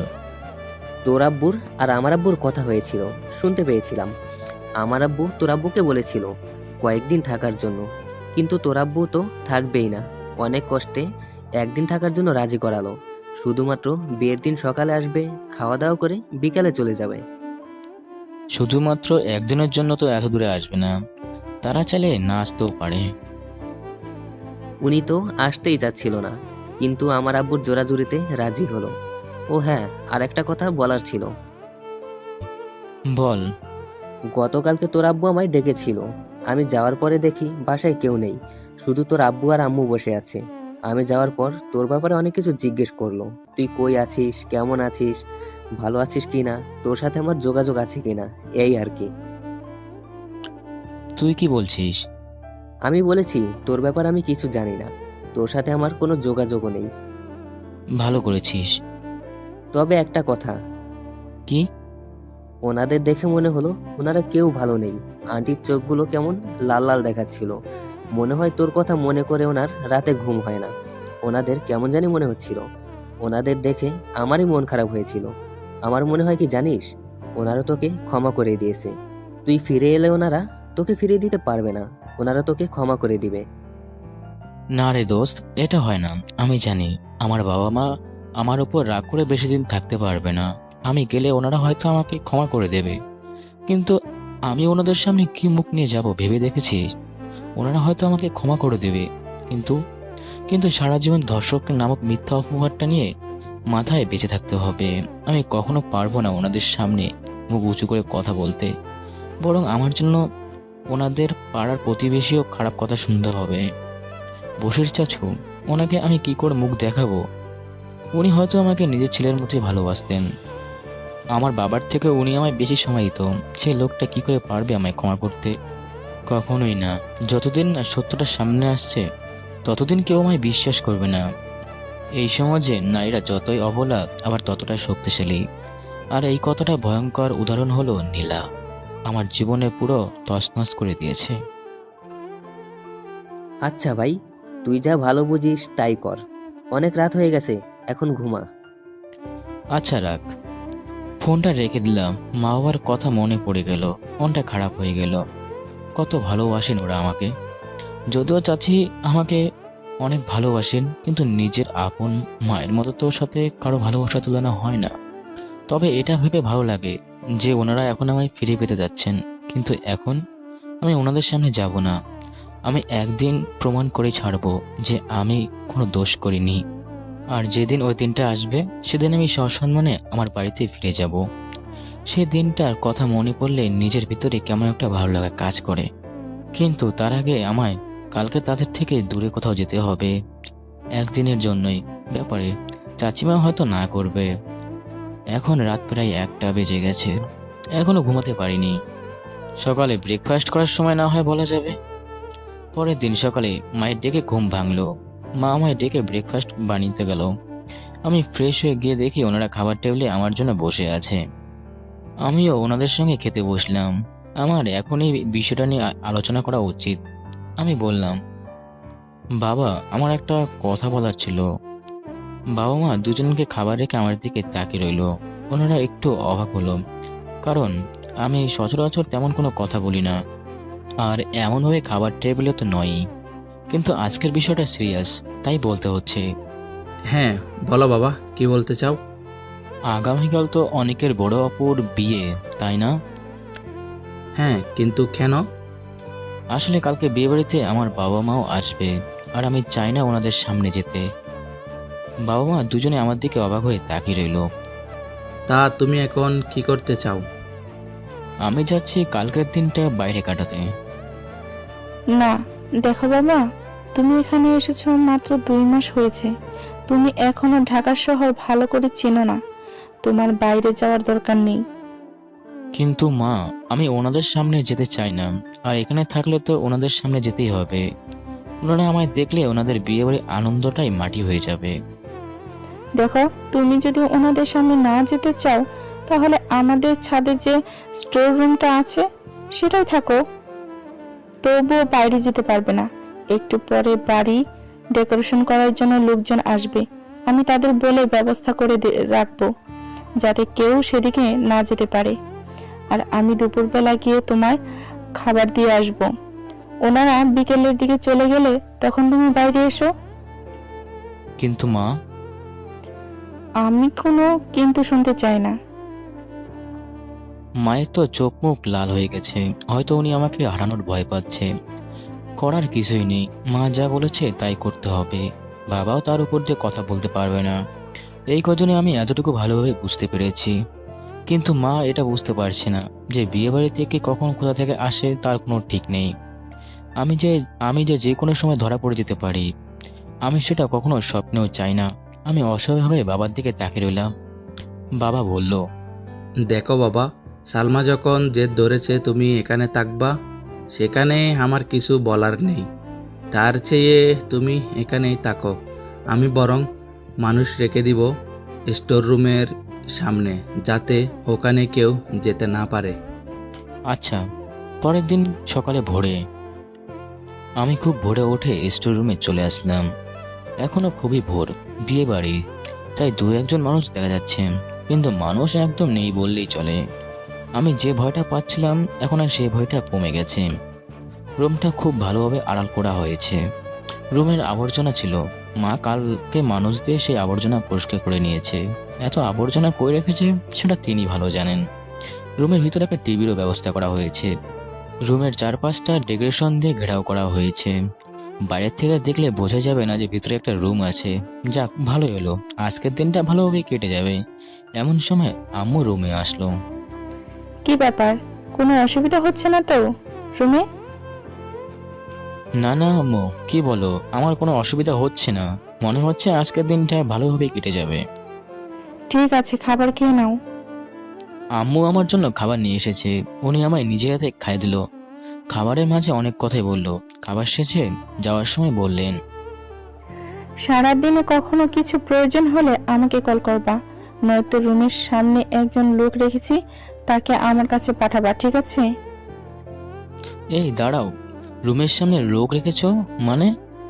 হ্যাঁ, রুমের সামনে একজন লোক রেখেছি, যাতে কেউ ভেতরে প্রবেশ করতে না পারে। ও ঠিক আছে, তাই বলো। আচ্ছা তুমি এখন যাও, এখন লোকজন আসা শুরু করবে। আচ্ছা। আম্মু চলে গেল। কিছুক্ষণ পর বাইরে লোকজনের হট্টগোল শুরু হলো। আমার আর টিভি দেখতে ভালো লাগছিল না, তাই গেম খেলতে শুরু করলাম। এমন সময় অনেকের ফোন। হ্যালো, কিরে, কি খবর তোর? এসেছিস? হ্যাঁ রে, মাত্রই আসলাম। ওনারা আমার আসল বাবা মা এসেছে? ওনারা সবাই এসেছেন, নীলা, নেহা ওরাও এসেছে। নেহার কথা শুনে বুকটা ধকলে উঠল। নীলা বাবা মা এই বাড়িতে আগে আসেনি, তারা এই রুমটা চিনবে না। কিন্তু নেহা তো বাড়িতে আগে এসেছিল, সে তো এই রুমটা চিনবে। সে যদি এই রুমে এসে পড়ে, ধর, আমি এসব কি ভাবছি? এত বড় বিয়ে বাড়ি থাকতে আবার এই রুমে আসতে যাবে কেন? আচ্ছা রাখি, অনেক কাজ আছে রে। আচ্ছা রাখ, সরি রে দোস্ত, আমি তোকে কোনো সাহায্য করতে পারছি না। ধুর শালা, রাখ। ও হ্যাঁ, তুই এখন কই আছিস? আছি কোনো এক জায়গায়, বিয়ে শেষ হলে বের হয়ে আসবো। কোন জায়গা সেটা তো বলবি। আরে তোর কাজ আছে, রাগ এখন। আরে ওর কথা শেষ করার আগেই কলটা কেটে দিলাম। সকাল থেকে রুমে বসে আছি, এখন প্রায় 12টা বেজে গেছে। এর মাঝে আম্মু একবার এসে আমার খোঁজ নিয়ে গেছে। আচ্ছা, আব্বু আম্মু নেহা ওরা কি করছে? অনেককে ফোন দিয়ে দেখি। অনেককে ফোন দিলাম। হ্যালো অনেক। হ্যাঁ বল, কি হয়েছে? আচ্ছা, আব্বু আম্মু কি করছে আর নেহা কি করছে? ও, তোর আব্বু আম্মু ঘুরে ঘুরে সবার সাথে কথা বলছে, আর নেহার অবস্থা তো খারাপ। কেন কেন, নেহার কি হয়েছে? বরপক্ষের একটা ছেলে এসে খাবার নিয়ে ওর গায়ের উপর হুমড়ি খেয়ে পড়েছে। যা একটা অবস্থা হয়েছে, পুরো জামা কাপড় নোংরা হয়ে গেছে। ও এখন কোথায় আছে? একটু আগে আপুর একটা পোশাক নিয়েছে, এখন মনে হয় সেটা পরতে গেছে। আচ্ছা রাখি রে। টুট টুট টুট, ওপাশ থেকে কেটে দিল। আমার মাথাটা গরম লাগছে। সারা 2 বছরে নেহার সাথে প্রেম করেছি, আজ পর্যন্ত ছুঁয়েও দেখলাম না। আর কোন শালা এসে ওর গায়ে উপরে হুমকি খেয়ে পড়েছে। কিন্তু হঠাৎ মাথাটা গরম লাগছে কেন? এ কি, পেটের মতো দেখে ইঁদুর দৌড়াদৌড়ি শুরু করে দিয়েছে। সেই সকালে ভোরে খেয়েছি, এখন প্রায় 12টা বেজে গেছে। দেখি আম্মুকে কয়েকবার কল দিয়ে। কলটা দিলাম, বেজে চলেছে, কিন্তু ধরার কোনো নামগন্ধই নেই। উনি মনে হচ্ছে ব্যস্ত হয়ে পড়েছেন। কিন্তু পেটের অবস্থা আমার তেমন একটা ভালো না। না, এভাবে বেশিক্ষণ থাকা যাবে না। আম্মু তো বলেছিল কিছু লাগলে সামনে থাকা লোকটাকে গিয়ে বলতে। সামনের লোকটাকে আছে কিনা একটু দেখি। সামনে গিয়ে দেখি একটা বুড়ো লোক দাঁড়িয়ে আছে। আমি ওনাকে ডাক দিলাম। এই যে চাচা, শুনছেন? আরে বাবা, তোমার কি কিছু লাগবে? দেখুন তো নিচে খাবার পান কিনা। আচ্ছা বাবা, তুমি বসো, আমি দেখছি। আমি ওয়াশরুমে গেলাম ফ্রেশ হওয়ার জন্য। 2 মিনিট না হওয়াতেই ভিতরের রুমে কারো প্রবেশ করার শব্দ শুনতে পেলাম। কি হলো, এত তাড়াতাড়ি এসে পড়েছেন? আচ্ছা, খাবারটা টেবিলে রাখুন। ওপাশ থেকে কোনো কথা নেই। আচ্ছা আচ্ছা আচ্ছা, তোয়ালিটা দেন তো, আমি তোয়ালিটা আনতে ভুলেই গেছি। ওপাশ থেকে কোনো কথাই নেই। কি হলো চাচা, তোয়ালিটা দেন। বাইরের থেকে এমন তোয়ালি দিতে দেওয়াতে আমার খিদেটা মনে হয় একটু বেশি ছিল, তাই তাড়াতাড়ি ফ্রেশ হয়ে ওয়াশরুমের দরজাটা খুললাম। কিন্তু দরজা খুলে আমি যা দেখলাম তা দেখার জন্য মোটেও প্রস্তুত ছিলাম না। আমি একদম স্তব্ধ হয়ে গেলাম। এ কি, আমি কাকে দেখছি? এ তো নেহা। ও এখানে কি করছে? ওর গায়ে পুরো ঝোল লেগে আছে। ও একটা নতুন জামা নিয়ে দাঁড়িয়ে আছে। ও হয়তো জানতো এখানে একটা ওয়াশরুম আছে। পুরো বাড়িতে বিয়ে মানুষের ভিড় থেকে মনে হচ্ছে ও এখানে এসেছে। ওর চোখ মুখ লাল হয়ে আছে। মনে হচ্ছে আমার কণ্ঠ শুনে আমায় চিনে ফেলেছে। ধুর, আমি এখন কি বলি? এই, এ কি নেহা, তুমি এখানে? ও আমার চোখের দিকে তাকিয়ে আছে। ওর দুটো চোখ ছলছল করছে। ও মনে হচ্ছে আমাকে এখানে দেখানোর জন্য মোটেও প্রস্তুত ছিল না। এ কি, ও তো এখনো দাঁড়িয়ে আছে। আমি ওকে ওয়াশরুমে ঢুকিয়ে দিলাম। আগে ফ্রেশ হয়ে নাও, যা জিজ্ঞাসা করার পরও জিজ্ঞাসা করবা। ও দরজা আটকে দিয়ে ফ্রেশ হতে লাগলো। ও ফ্রেশ হতে হতে 5 মিনিট সময় নিল। 5 মিনিট সময় নিয়ে বের হয়ে আসলো। আমি ওকে ডাক দিলাম, হ্যাঁ প্লিজ আমার কথা শোনো। ও আমার দিকে না তাকিয়ে চলে যেতে লাগলো। ও যদি সবাইকে বলে দেয় আমি এই রুমে আছি তাহলে কি হবে? সমস্যা নেই, ওকে কিভাবে চুপ করতে হবে সেটা আমি ভালো করেই জানি।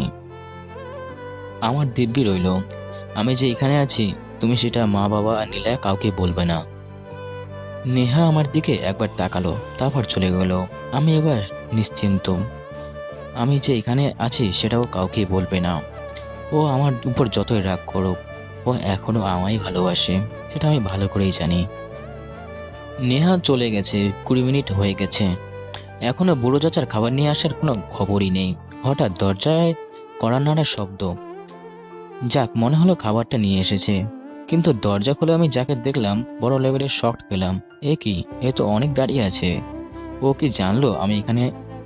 আমি ওর পিছনে তাকিয়ে তো আরো অবাক হলাম। ওর পিছনে নেহা দাঁড়িয়ে আছে, আর নেহা ফুপিয়ে ফুপিয়ে কাঁদছে। কিন্তু ও কাঁদছে কেন? হঠাৎ অনেক বলে উঠলো, দেখ ভাই, আমি নেহাকে সব বুঝিয়ে বলেছি। সে তার নিজের ভুল বুঝতে পেরেছে। ও তো এখানে আসতেই চাচ্ছিল না। তুই নাকি ওকে ক্ষমা করবি না। আমি জোর করে নিয়ে আসলাম। কিন্তু না ভাই, কোনো কিন্তু না। ও তো নিজের ভুল বুঝতে পেরেছে এখন। ও এখন অনুতপ্ত। তোর এখন ওকে ক্ষমা করে দেওয়া উচিত। ওর আর তোর মাঝে পার্থক্য থাকবে কি যদি তুই ওকে ক্ষমা না করিস? দেখ ভাই, তোকে আমি আবারও বলছি, আরেকবার ভেবে দেখ। আর যদি তুই তোর এই ইগোর দিকে তাকিয়ে ওকে ক্ষমা না করিস, তাহলে সারা জীবন তোদের কষ্ট করে কাটাতে হবে। তোরা সারা জীবন কষ্ট পাবি কি না সেটা তোর আজকের সিদ্ধান্তের উপর নির্ভর করে। অনেক নেহাকে আমার রুমে ঢুকিয়ে দিয়ে বাইরে থেকে দরজায় চাপ দিয়ে চলে গেল।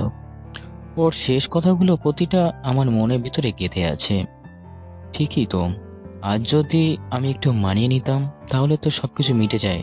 প্রতিদিন তো কত সম্পর্ক ভেঙে যাচ্ছে একটু মানিয়ে নেওয়ার অভাবে। না, আমি সে ভুল করব না। ইস, কেঁদে কেঁদে কি হাল করেছে ম্যাডাম। আজ যদি আমি ওকে ক্ষমা না করে, নিশ্চয়ই কিছু একটা করে ফেলবে। কিন্তু এত সহজে তো আর ক্ষমা করা যায় না। ওকে কিছু দিয়ে নেই।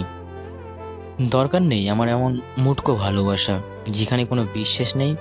আমি একাই ভালো আছি। নেহা অমনি আমার কাছে এসে পায়ে ধরে জাপটে ধরলো। ওর আরো জোরে জোরে চিৎকার দিয়ে কাঁদতে লাগলো।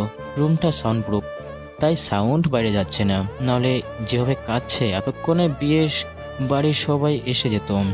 চিৎকার করে বলতে লাগলো, প্লিজ সাউন্ড, আমায় ক্ষমা করে দাও।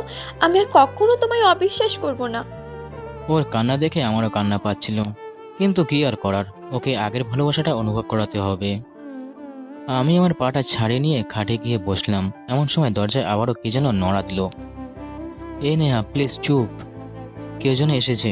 তুমি কান্না থামো, আমি দেখছি। নেহা মুখে হাত দিয়ে চেপে কান্না করতে লাগলো। আমি দরজা খুলে দেখি শালা বুইরা এখন খাবার নিয়ে এসেছে। বুইরাটা তার দাঁত দিয়ে একটা হাসি দিয়ে বলল, একটু দেরি হইয়া গেছে বাজান, আসলে একটু খিদা লাগছিল আর কি। আচ্ছা আচ্ছা আচ্ছা, সমস্যা নেই, আপনি খাবারটা দেন, আমি খাবার খেয়ে নেব। আর খেয়াল রাখবেন এদিকে যেন কেউ না আসতে পারে। আরে বাজান, তোমারে হেগুলা নিয়া চিন্তা করা লাগবো না। লোকটা খাবারগুলো আমার হাতে দিয়ে চলে গেল। এদিকে নেহার কান্নার পরিমাণ যেন বেড়েই চলেছে। ও মনে হয় কাঁদতে কাঁদতে অজ্ঞান হয়ে যাবে। আমার মাথায় একটা বুদ্ধি এলো। আমি খাবারগুলো টেবিলে রেখে খাটে গিয়ে বসলাম। তারপর বললাম, আচ্ছা তোমাকে ক্ষমা করতে পারি, তবে একটা শর্ত আছে। এবার ও কান্নার বেগটা কিছুটা কমলো। ও চোখ মুছতে মুছতে বলল, কি শর্ত বলো, আমি তোমার সব শর্তে রাজি। তাহলে ওই টেবিলে রাখা খাবারগুলো আমাকে খাইয়ে দাও। এবার ওর মুখে হাসি ফুটে উঠল। ওর হাসি মাখা মুখটা দেখে আমারও ভালো লাগলো। নেহা দৌড়ে এসে আমার উপর ঝাঁপিয়ে বলল, আমাকে কিস করতে লাগলো। হে খুদা, আমাকে কিস করছে নাকি ঠোঁটের সব লিপস্টিক আমার গালে মুছছে ওই ভালো জানে। আরে কি হচ্ছে? ও আমার কথার দিকে কোনো ভ্রুক্ষেপই নেই। আচ্ছা, আজকে সব লিপস্টিক আমার গায়ে মুছবে বলে ঠিক করেছ নাকি? এবারে ওর একটু হোশ ফিরলো, চুমু খাওয়া থামালো, কিন্তু বুক ছাড়লো না। আমায় জোরে ধরে রাখলো। কি হলো, আমায় খাইয়ে দেবে না? আমি কাল রাত থেকে না খেয়ে আছি। মিথ্যা বললাম। দাঁড়াও, আমি খাইয়ে দিচ্ছি। বলেই খাবার নিতে গেল। আমি বললাম, দাঁড়াও। কি হলো আবার? কেঁদে কেঁদে কি হাল করেছো, নিজেকে দেখেছো একবার? আগে ওয়াশরুমে গিয়ে ফ্রেশ হয়ে আসো। তুমি ফ্রেশ হবে না? ও হ্যাঁ, তাই তো, আমারও তো ফ্রেশ হতে হবে। মুখের লিপস্টিক সব তো আমার গালে মুছছো। আচ্ছা, আজকে কি আমার গায়ে মুছবে বলে এত লিপস্টিক দিছো? ও একটু লজ্জা পেল।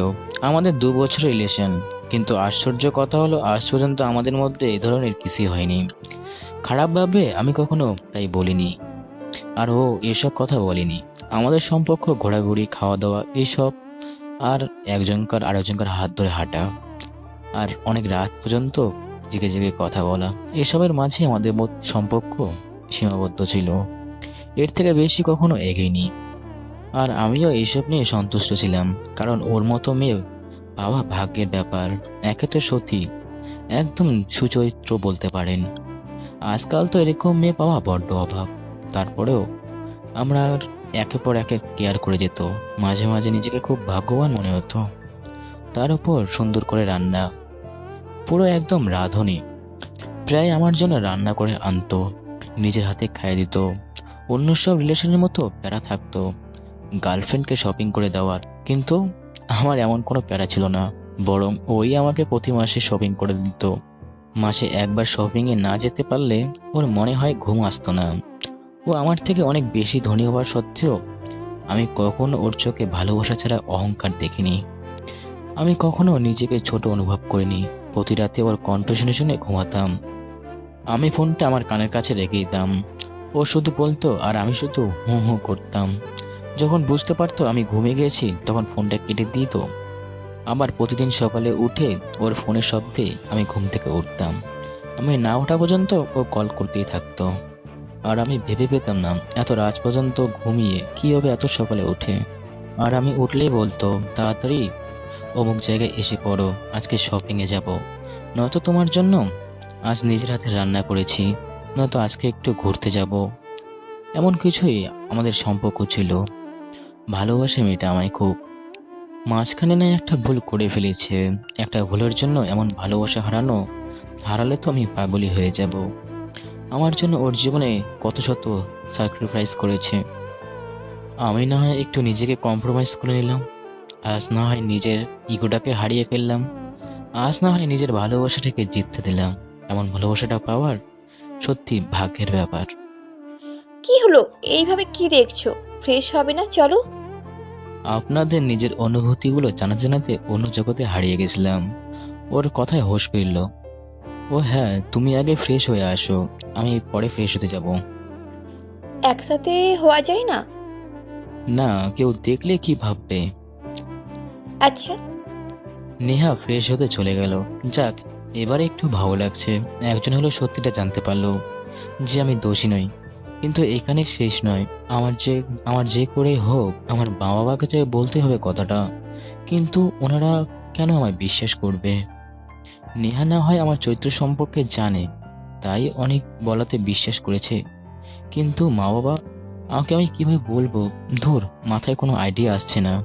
আগে নেহা বেরোক, তারপর ওর সঙ্গে আলোচনা করা যাবে। নেহা বেরোলো। যাও এবার ফ্রেশ হয়ে এসো। আচ্ছা, আমি ফ্রেশ হতে চলে গেলাম। 5 মিনিটে ফ্রেশ হয়ে চলে আসলাম। আমি নেহার কাছে গিয়ে বসলাম। ও আমায় খাইয়ে দিতে লাগলো। খাওয়ার মধ্যে কোনো কথা বলা হলো না। ও শুধু আমার মায়াভরা চাউনির দিকে তাকিয়ে আছে। ওর চোখ দিয়ে মাঝে মধ্যে টপটপ করে পানি পড়ছিল। আমি ওর চোখের পানিগুলো মুছে দিচ্ছিলাম, কিন্তু নির্বাকভাবে আমার দিকে তাকিয়েছিল। বিশ্বাস কর ভাই, এমন সময় নিজেকে দুনিয়ার সবচেয়ে ভাগ্যবান ব্যক্তি মনে হচ্ছিল। ওই সময় ওর চোখে কোনো ঘৃণা ছিল না, ওর চোখে ছিল আমার প্রতি অনুতপ্ত আর ভালোবাসা। খাবার শেষ করে আমি বললাম, তুমি তাড়াতাড়ি যাও, বিয়ে শুরু হয়ে যাচ্ছে। না, আজ আমি কোনো বিয়েতেই যাব না। আজ সারাদিন আমি তোমার বুকে শুয়ে থাকবো। দেখো নেহা, পাগলামি করো না। যাও, ওইদিকে তোমাকে খুঁজে পাবে। প্লিজ শাওন, তুমি আমায় না করো না। আমার খোঁজ পড়লে সেটা আমি সামলে নেব। আচ্ছা, তুমি যা ভালো বোঝো তাই করো। নেহা আমার বুকে গুটিসুটি মেরে শুয়ে পড়ল। মেয়েটাকে মনে হচ্ছে এখনো অনুতপ্তের আগুনে পুড়ছে। ওকে একটু হাসানোর চেষ্টা করি। বাবা গো বাবা। কি হলো? মাত্র 2 মাস আমি ছিলাম না, এই 2 মাসে খেয়ে খেয়ে পুরো ময়দার বস্তা হয়ে গেছো। কি ভারী গো তুমি, আমার বুকটায় মনে হয় ভেঙে যাবে। অন্য সময় ময়দার বস্তা বললে মার একটাও মাটিতে পড়তো না, কিন্তু আজ নেহা নির্বাক আমার বুকের সাথে মাথা লাগিয়ে শুয়ে আছে। মনে হয় আমার হার্টবিট শোনার চেষ্টা করছে।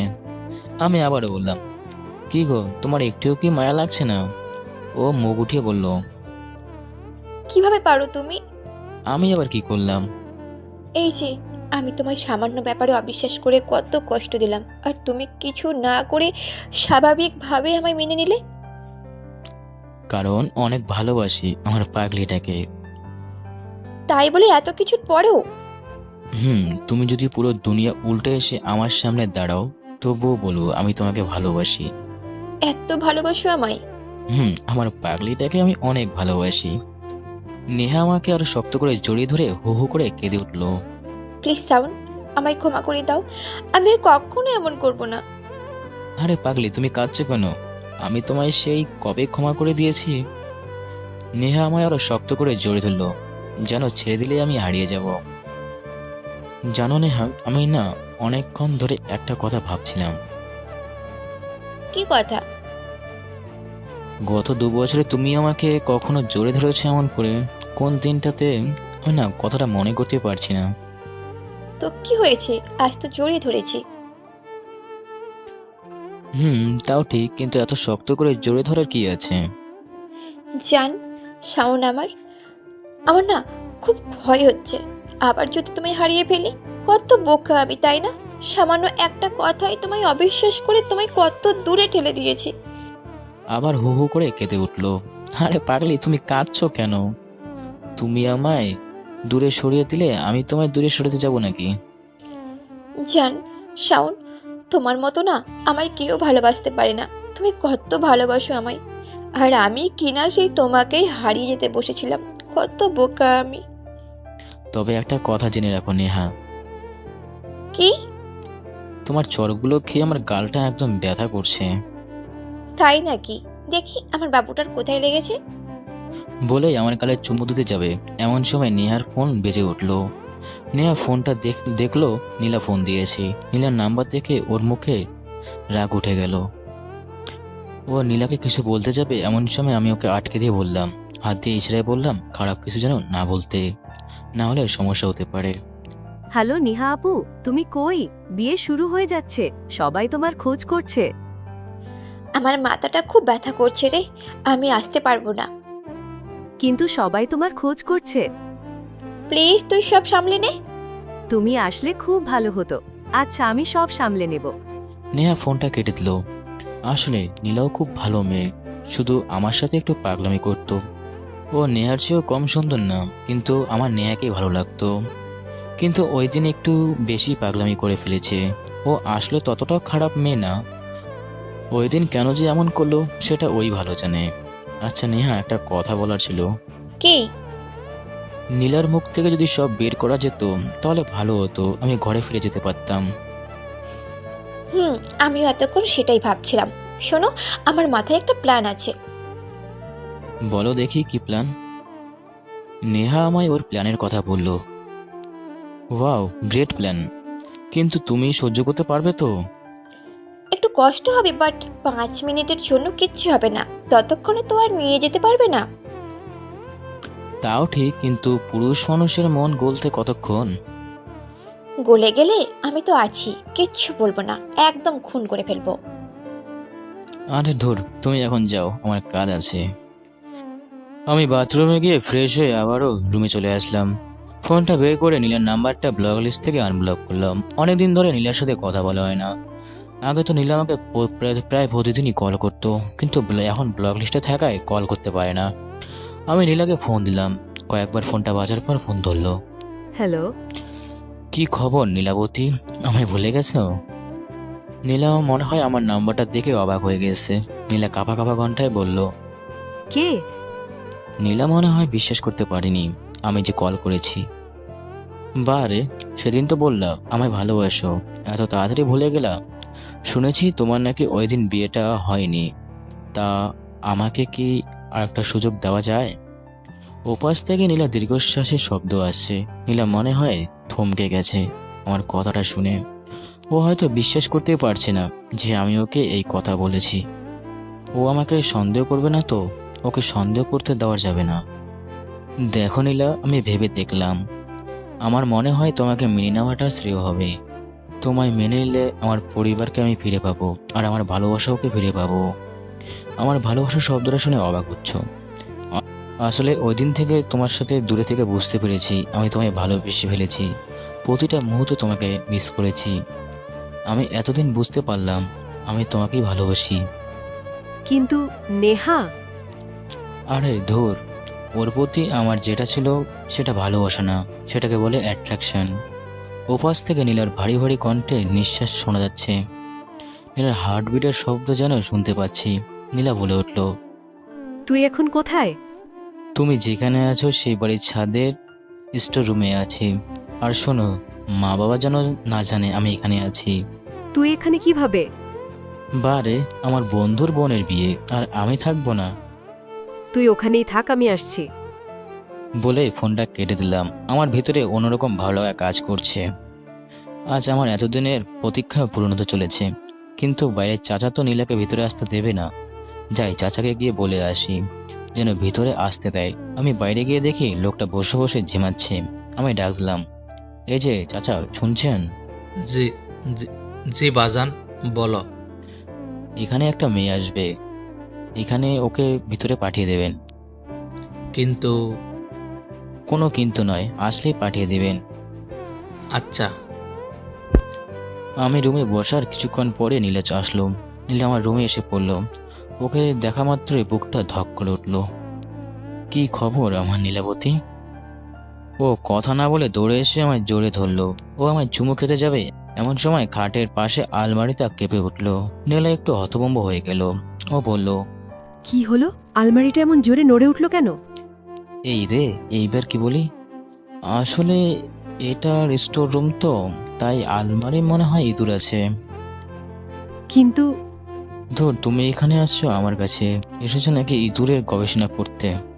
থাকো তুমি তোমার ইঁদুর নিয়ে, আমি গেলাম। এই রে, আমার বাবু সাহেব রাগ করেছে। দাঁড়াও প্লিজ। আচ্ছা দাঁড়ালাম, কি বলবে বলো। নীলা এসে আমাকে জড়িয়ে দিল। আসলে আমি বিশ্বাস করতে পারছি না তুমি আমাকে মেনে নিচ্ছ। আচ্ছা, তুমি আমায় মন থেকে মেনে নিচ্ছ? আমি নীলাকে আরো শক্ত করে জড়িয়ে ধরলাম। আবারও আলমারি কেঁপে উঠল। উফ, এই ইঁদুরগুলার সমস্যা কি? এই সময় এদের ডিস্টার্ব করতে মন চায়। নীলা আলমারিটার দিকে তাকিয়ে বলল। মুখ বাঁকা করে বললাম, তুমি আবারও পড়লা ওই ইঁদুরকে নিয়ে? ওহ, সরি সরি সরি। আচ্ছা বাদ দাও। আসলে ওই দিনের জন্য আমি অনেক দুঃখিত। প্লিজ আমায় ক্ষমা করে দে। আমি ওই দিন আসলে অনেক ভয় পেয়ে গেছিলাম। ওই দিন যদি আমি এমনটা না করতাম, তাহলে ওই দিন আমার অন্য কারোর সাথে বিয়ে হয়ে যেত। তাহলে আমি তোকে সারা জীবনের জন্য হারিয়ে ফেলতাম। আর তোকে ছাড়া অন্য কাউকে মেনে নেওয়া আমার পক্ষে সম্ভব ছিল না। আমি ভাবিনি ওই দিন চাচ্চু তোকে এভাবে তাড়িয়ে দেবে। আমি ভেবেছিলাম হয়তো তোর আর আমার বিয়ে পড়িয়ে দেবে। প্লিজ আমায় ক্ষমা করে দে। বলেই আমার বুকে মাথা রেখে কাঁদতে লাগলো। আচ্ছা, ওই দিন কি হয়েছিল আমাকে একটু বলতে পারবা?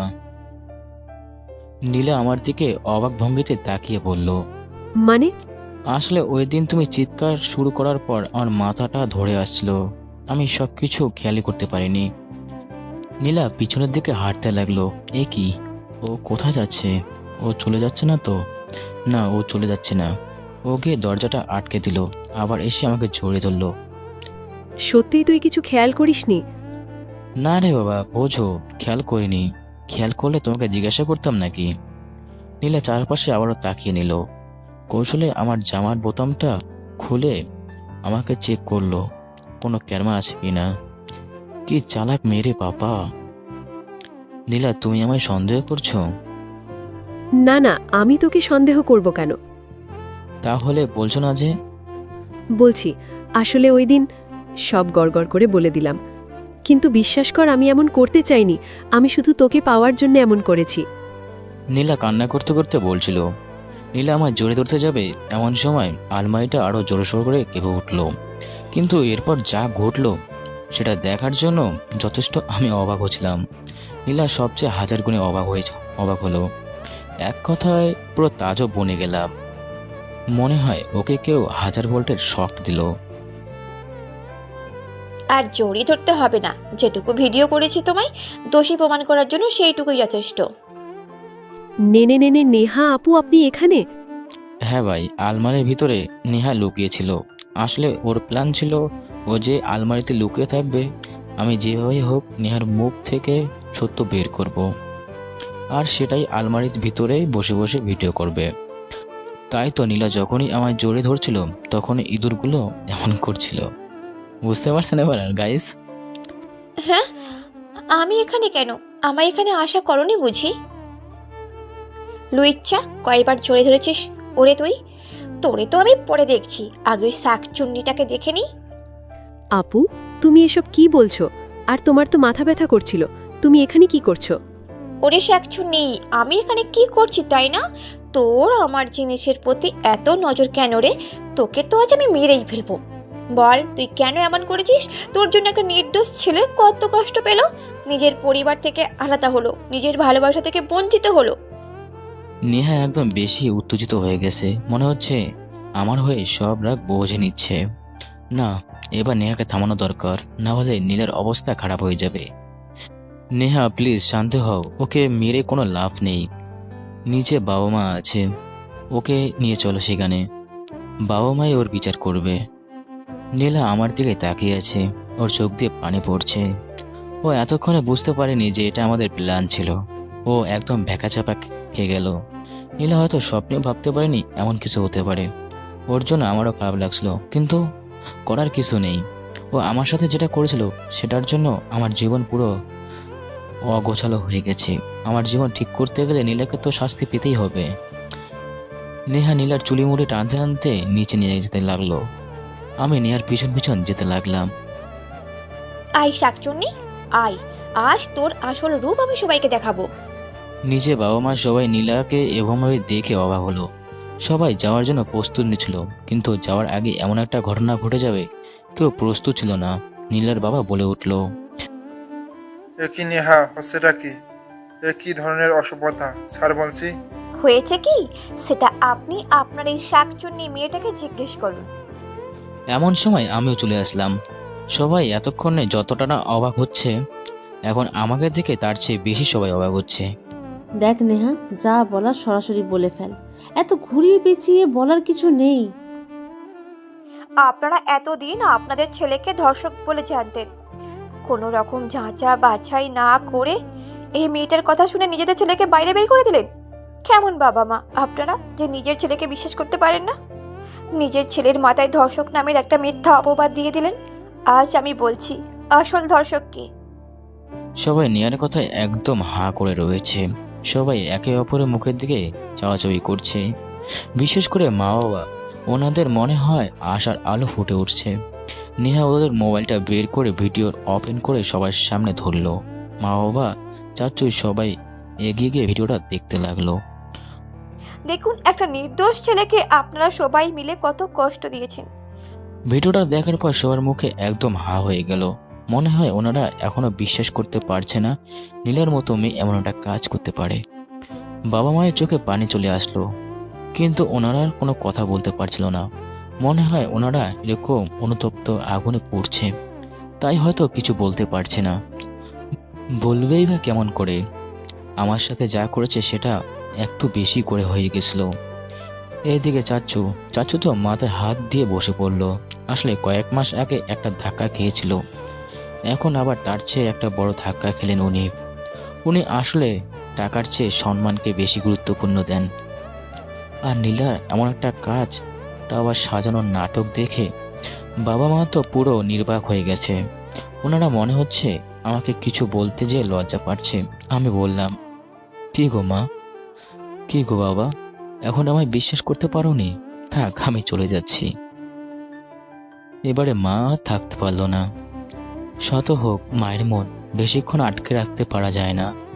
মা আমায় জোরে ধরে কান্না করতে লাগলো। সে কি বুক ফোটানো কান্না, মনে হয় অনেক কিছু বলতে চায় কিন্তু বলতে পারছে না। আসলে সব কথা বলা লাগে না, এমনিতে বোঝা যায়। বাবা তখনও দাঁড়িয়েছিলেন, বাবার চোখের দিকে তাকাতেই পারছিলেন না। মায়ের কান্না দেখে উপস্থিত সবার চোখে পানি টলমল করছে। আমি নেহার দিকে তাকিয়ে দেখলাম, নেহা হাসছে, আবারও কাঁদছে। এদিকে বোধহয় হয়তো সুখের কান্না। আমি মাকে জোরে ধরলাম। এমন সময় বসের চাচু বলে উঠলেন, এই মেয়ের কোনো ক্ষমা নেই। না না, এ আমার মেয়ে হতে পারে না। আমি এই মেয়েকে কখনোই ক্ষমা করব না। আমি একে এক্ষুনি পুলিশে দিব। চাচু কেমন জানি পাগলের মতো করছিল। আব্বু গেলেন চাচুকে থামাতে। দেখ বশির, পাগলামো করিস না, যা হওয়ার হয়ে গেছে। না ভাইয়া, আজ তুমি আমায় থামাতে পারবে না। ওর মতো অপরাধীর কোনো ক্ষমা নেই। চাচু পুলিশকে কল করলো। কিছুক্ষণের ভিতরে পুলিশ চলে এলো, নীলাকে নিয়ে গেল। যদিও এতে বাবা মা কারো মতামতই ছিল না। তারপরে আর কি করার, আমি বাবা মার সাথে বাইরে চলে আসলাম। বাবা একটা মাইক্রো আনলো, উদ্দেশ্য আবারও বাড়ি ফিরে যাব। এমন সময় অনেক বলল, আচ্ছা শাওন, তুই কিছু মিস করছিস না তো? মানে মানে বলতে আমার খেয়াল পড়লো নতুন বাবা মার কথা। ও শেট, আমি এতটা স্বার্থপর কি করে হতে পারি? নতুন মা বাবা তো দাঁড়িয়ে দাঁড়িয়ে সব দেখছিল। কই, উনি তো আমাদের সামনে আসেননি। উনি হয়তো ভাবছেন আমি চলে যাব। না, এটা কখনো হতে পারে না। না, আমি ওনাদের আমার মায়া বাবার স্থান দিয়ে ফেলেছি। আমার জন্মদাত্রী মা যদিও আমার মা হয়, তাহলে উনিও আমার মা। না, আমি ওনাদের ছেড়ে যেতে পারবো না। আমি বাবা মাকে বললাম, বাবা মা তোমরা যাও, আমার এদিকে একটু কাজ আছে। তোর আবার কি কাজ বাবা? বাড়ি যাবি না? আসলে মা, আমি এদিকে ভার্সিটিতে ভর্তি হয়েছি, সামনের সপ্তাহে ছুটি আছে, তখন বাড়িতে যাব। কিন্তু কোনো কিন্তু নয় আন্টি, আপনারা চলুন, আমি আপনাদের সব ঘটনা বলছি। আরে তুই দেখছিস কি, তাড়াতাড়ি যা। এমন সময় নেহা গাড়ি থেকে নেমে গেল। আমিও থাকবো তোমার সাথে। কিন্তু তুমি ওর সাথে থেকে কি করবা? আরে আন্টি, সেটা অনেক বড় ঘটনা, আমার সাথে চলুন, আমি বলছি। বাবা মা চলে গেল। আমি আর নেহা বাড়ির ভিতরে ঢুকলাম। বাড়িটাতে কান্নার শব্দের আওয়াজ আসছে। মা মনে করেছে আমি ওনাদের ভুলে গেছি। আমি ওনাদের রুমে সামনে গিয়ে গেলাম। দেখি মা সে কান্নায় বিচরণ করছে। মায়ের কান্না দেখে আমারও নিজেরও কান্না চলে এলো। নেহা তো ইতিমধ্যে কান্না করেই দিয়েছে। দেখলাম বাবা মাকে সান্ত্বনা দিচ্ছে আর বলছে, দেখো সালমা, এটা তো হওয়ারই ছিল। সে তো আমাদের ছেলে নয় যে আমাদের কাছে থেকে যাবে। যাদের ছেলে তারা নিয়ে গেছে, এতে আমাদের করার কিছু নেই। মায়ের কান্না থামছেই না। মায়ের কান্না দেখে আমার চোখ টলমল করে উঠছে। আমি ছলছল করে মায়ের সামনে দাঁড়ালাম। মা আমাকে দেখে অবাক হলো। তাড়াতাড়ি নিজের কান্না থামিয়ে স্বাভাবিক হওয়ার চেষ্টা করলো। চোখ মুছতে মুছতে আমায় জিজ্ঞাসা করলো, এ কি শাওন, তুমি যাওনি? আমায় তাড়িয়ে দিচ্ছ মা? না মানে? আমি গিয়ে মায়ের পায়ের পাশে বসলাম। মা দিকে ছলছল দিকে তাকিয়ে বললাম, তুমি কি করে ভাবলে তোমার ছেলেটাকে তোমাকে ছেড়ে চলে যাবে? এতটা পর ভাবছো তুমি আমায়? মা অবাক হয়ে তাকিয়ে রইল। মনে হয় এখনো বুঝতে পারিনি আমি কি বলতে চাচ্ছি। আমি তোমাদের ছেড়ে কোথাও যাচ্ছি না। আমি যতদিন বেঁচে থাকবো ততদিন তোমাদের ছেলে হয়ে বেঁচে থাকবো। এবারে মনে হয় মায়ের কলিজায় পানি আসলো। মা আমায় জোরে ধরে আবার সেই কান্না করতে লাগলো। এটা দুঃখের কান্না নয়, এটা হচ্ছে সুখের কান্না। আমি কখনো বাবাকে গলা ধরে কাঁদতে দেখিনি। তিনি সর্বোচ্চ পানির চোখে আসতেন, কিন্তু সেই বাবা আজ আমায় গলা ধরে কান্না করছে। মা আমায় জোরে ধরে কাঁদতে কাঁদতে বলল, দেখেছ, আমি বলেছি না আমার ছেলেটা আমায় ছেড়ে যেতে পারে না। তুমি শুধু শুধু এতক্ষণ আমায় কষ্ট দিলে। বাবা আমার জোরে ধরে কান্না শুরু করে দিল। এদিকে নেহাও কান্না করে দিয়েছে। কিছুক্ষণ পরে কান্নাকাটি শেষ হলো। এতক্ষণে নেহাকে কেউ খেয়ালই করেনি। নেহাকে দেখে মা বলল, এ কি নেহা, তুমি এখানে কেন? তুমি যাওনি? না মানে চাচি, দাঁড়াও আমি বলছি। আসলে মা কিভাবে যে বলি, আমি একটু লজ্জা পেয়ে বললাম, আচ্ছা, আমি যা ভাবছি তাই কি ঠিক? আসলে তার মানে নেহা কি আমার পুত্রবধূ হতে চলেছে? ধুর মা, তুমি তো আগে থেকে সব বুঝতে পেরেছ। আমি লজ্জায় মায়ের আঁচলে মুখ লুকালাম। মা আর বাবা দুজনে আমাদের অবস্থা দেখে হো হো করে হেসে দিল। মুহূর্তের মধ্যে কান্নাটা যেন হাসির মুখে ফুটে উঠলো। আবার সবাই স্বাভাবিক হয়ে উঠলাম। মা বলল, তার নেহা মেয়ে হিসাবে মন্দ না, আমার কিন্তু ভারী পছন্দ হয়েছে। এইদিকে নেহা তো লজ্জায় পুরো লাল হয়ে গেছে। মা নেহাকে ডাক দিল। দেখি নেহা, এদিকে আয় তো মা। নেহা মায়ের পাশে গিয়ে বসলো। মা তার গলা থেকে একটা হার খুলে নেহার গলায় পরিয়ে দিল। মা নেহাকে জড়িয়ে ধরলো। চাচি তুমি অনেক ভালো। এ কি নেহা, আমি এখন আর তোমার চাচি নেই। আমি এখন থেকে তোমার মা। আজ থেকে আমার শাশুড়ি আম্মা বলবা, কেমন? মায়ের কথা শুনে আমি আর বাবা দুজনে হেসে উঠলাম। তারপর আর কি, 1 সপ্তাহ পর আমি, নেহা আর নতুন বাবা মা আমাদের বাড়িতে গেলাম। সেখানে আমাদের ধুমধাম করে আমাদের বিয়ে হলো। বিয়ের সব খরচা নতুন বাবাই দিলেন। নেহা ভাগ্যবান বলতে হবে। অনেকের কপালে একটা শ্বশুর বাড়ি জোটে না, কিন্তু নেহার কপালে 2টো শ্বশুর বাড়ি জুটলো। আমি আর নেহা 2 জোড়া বাবা মা নিয়ে আমাদের জীবন ভালোভাবেই চলছিল।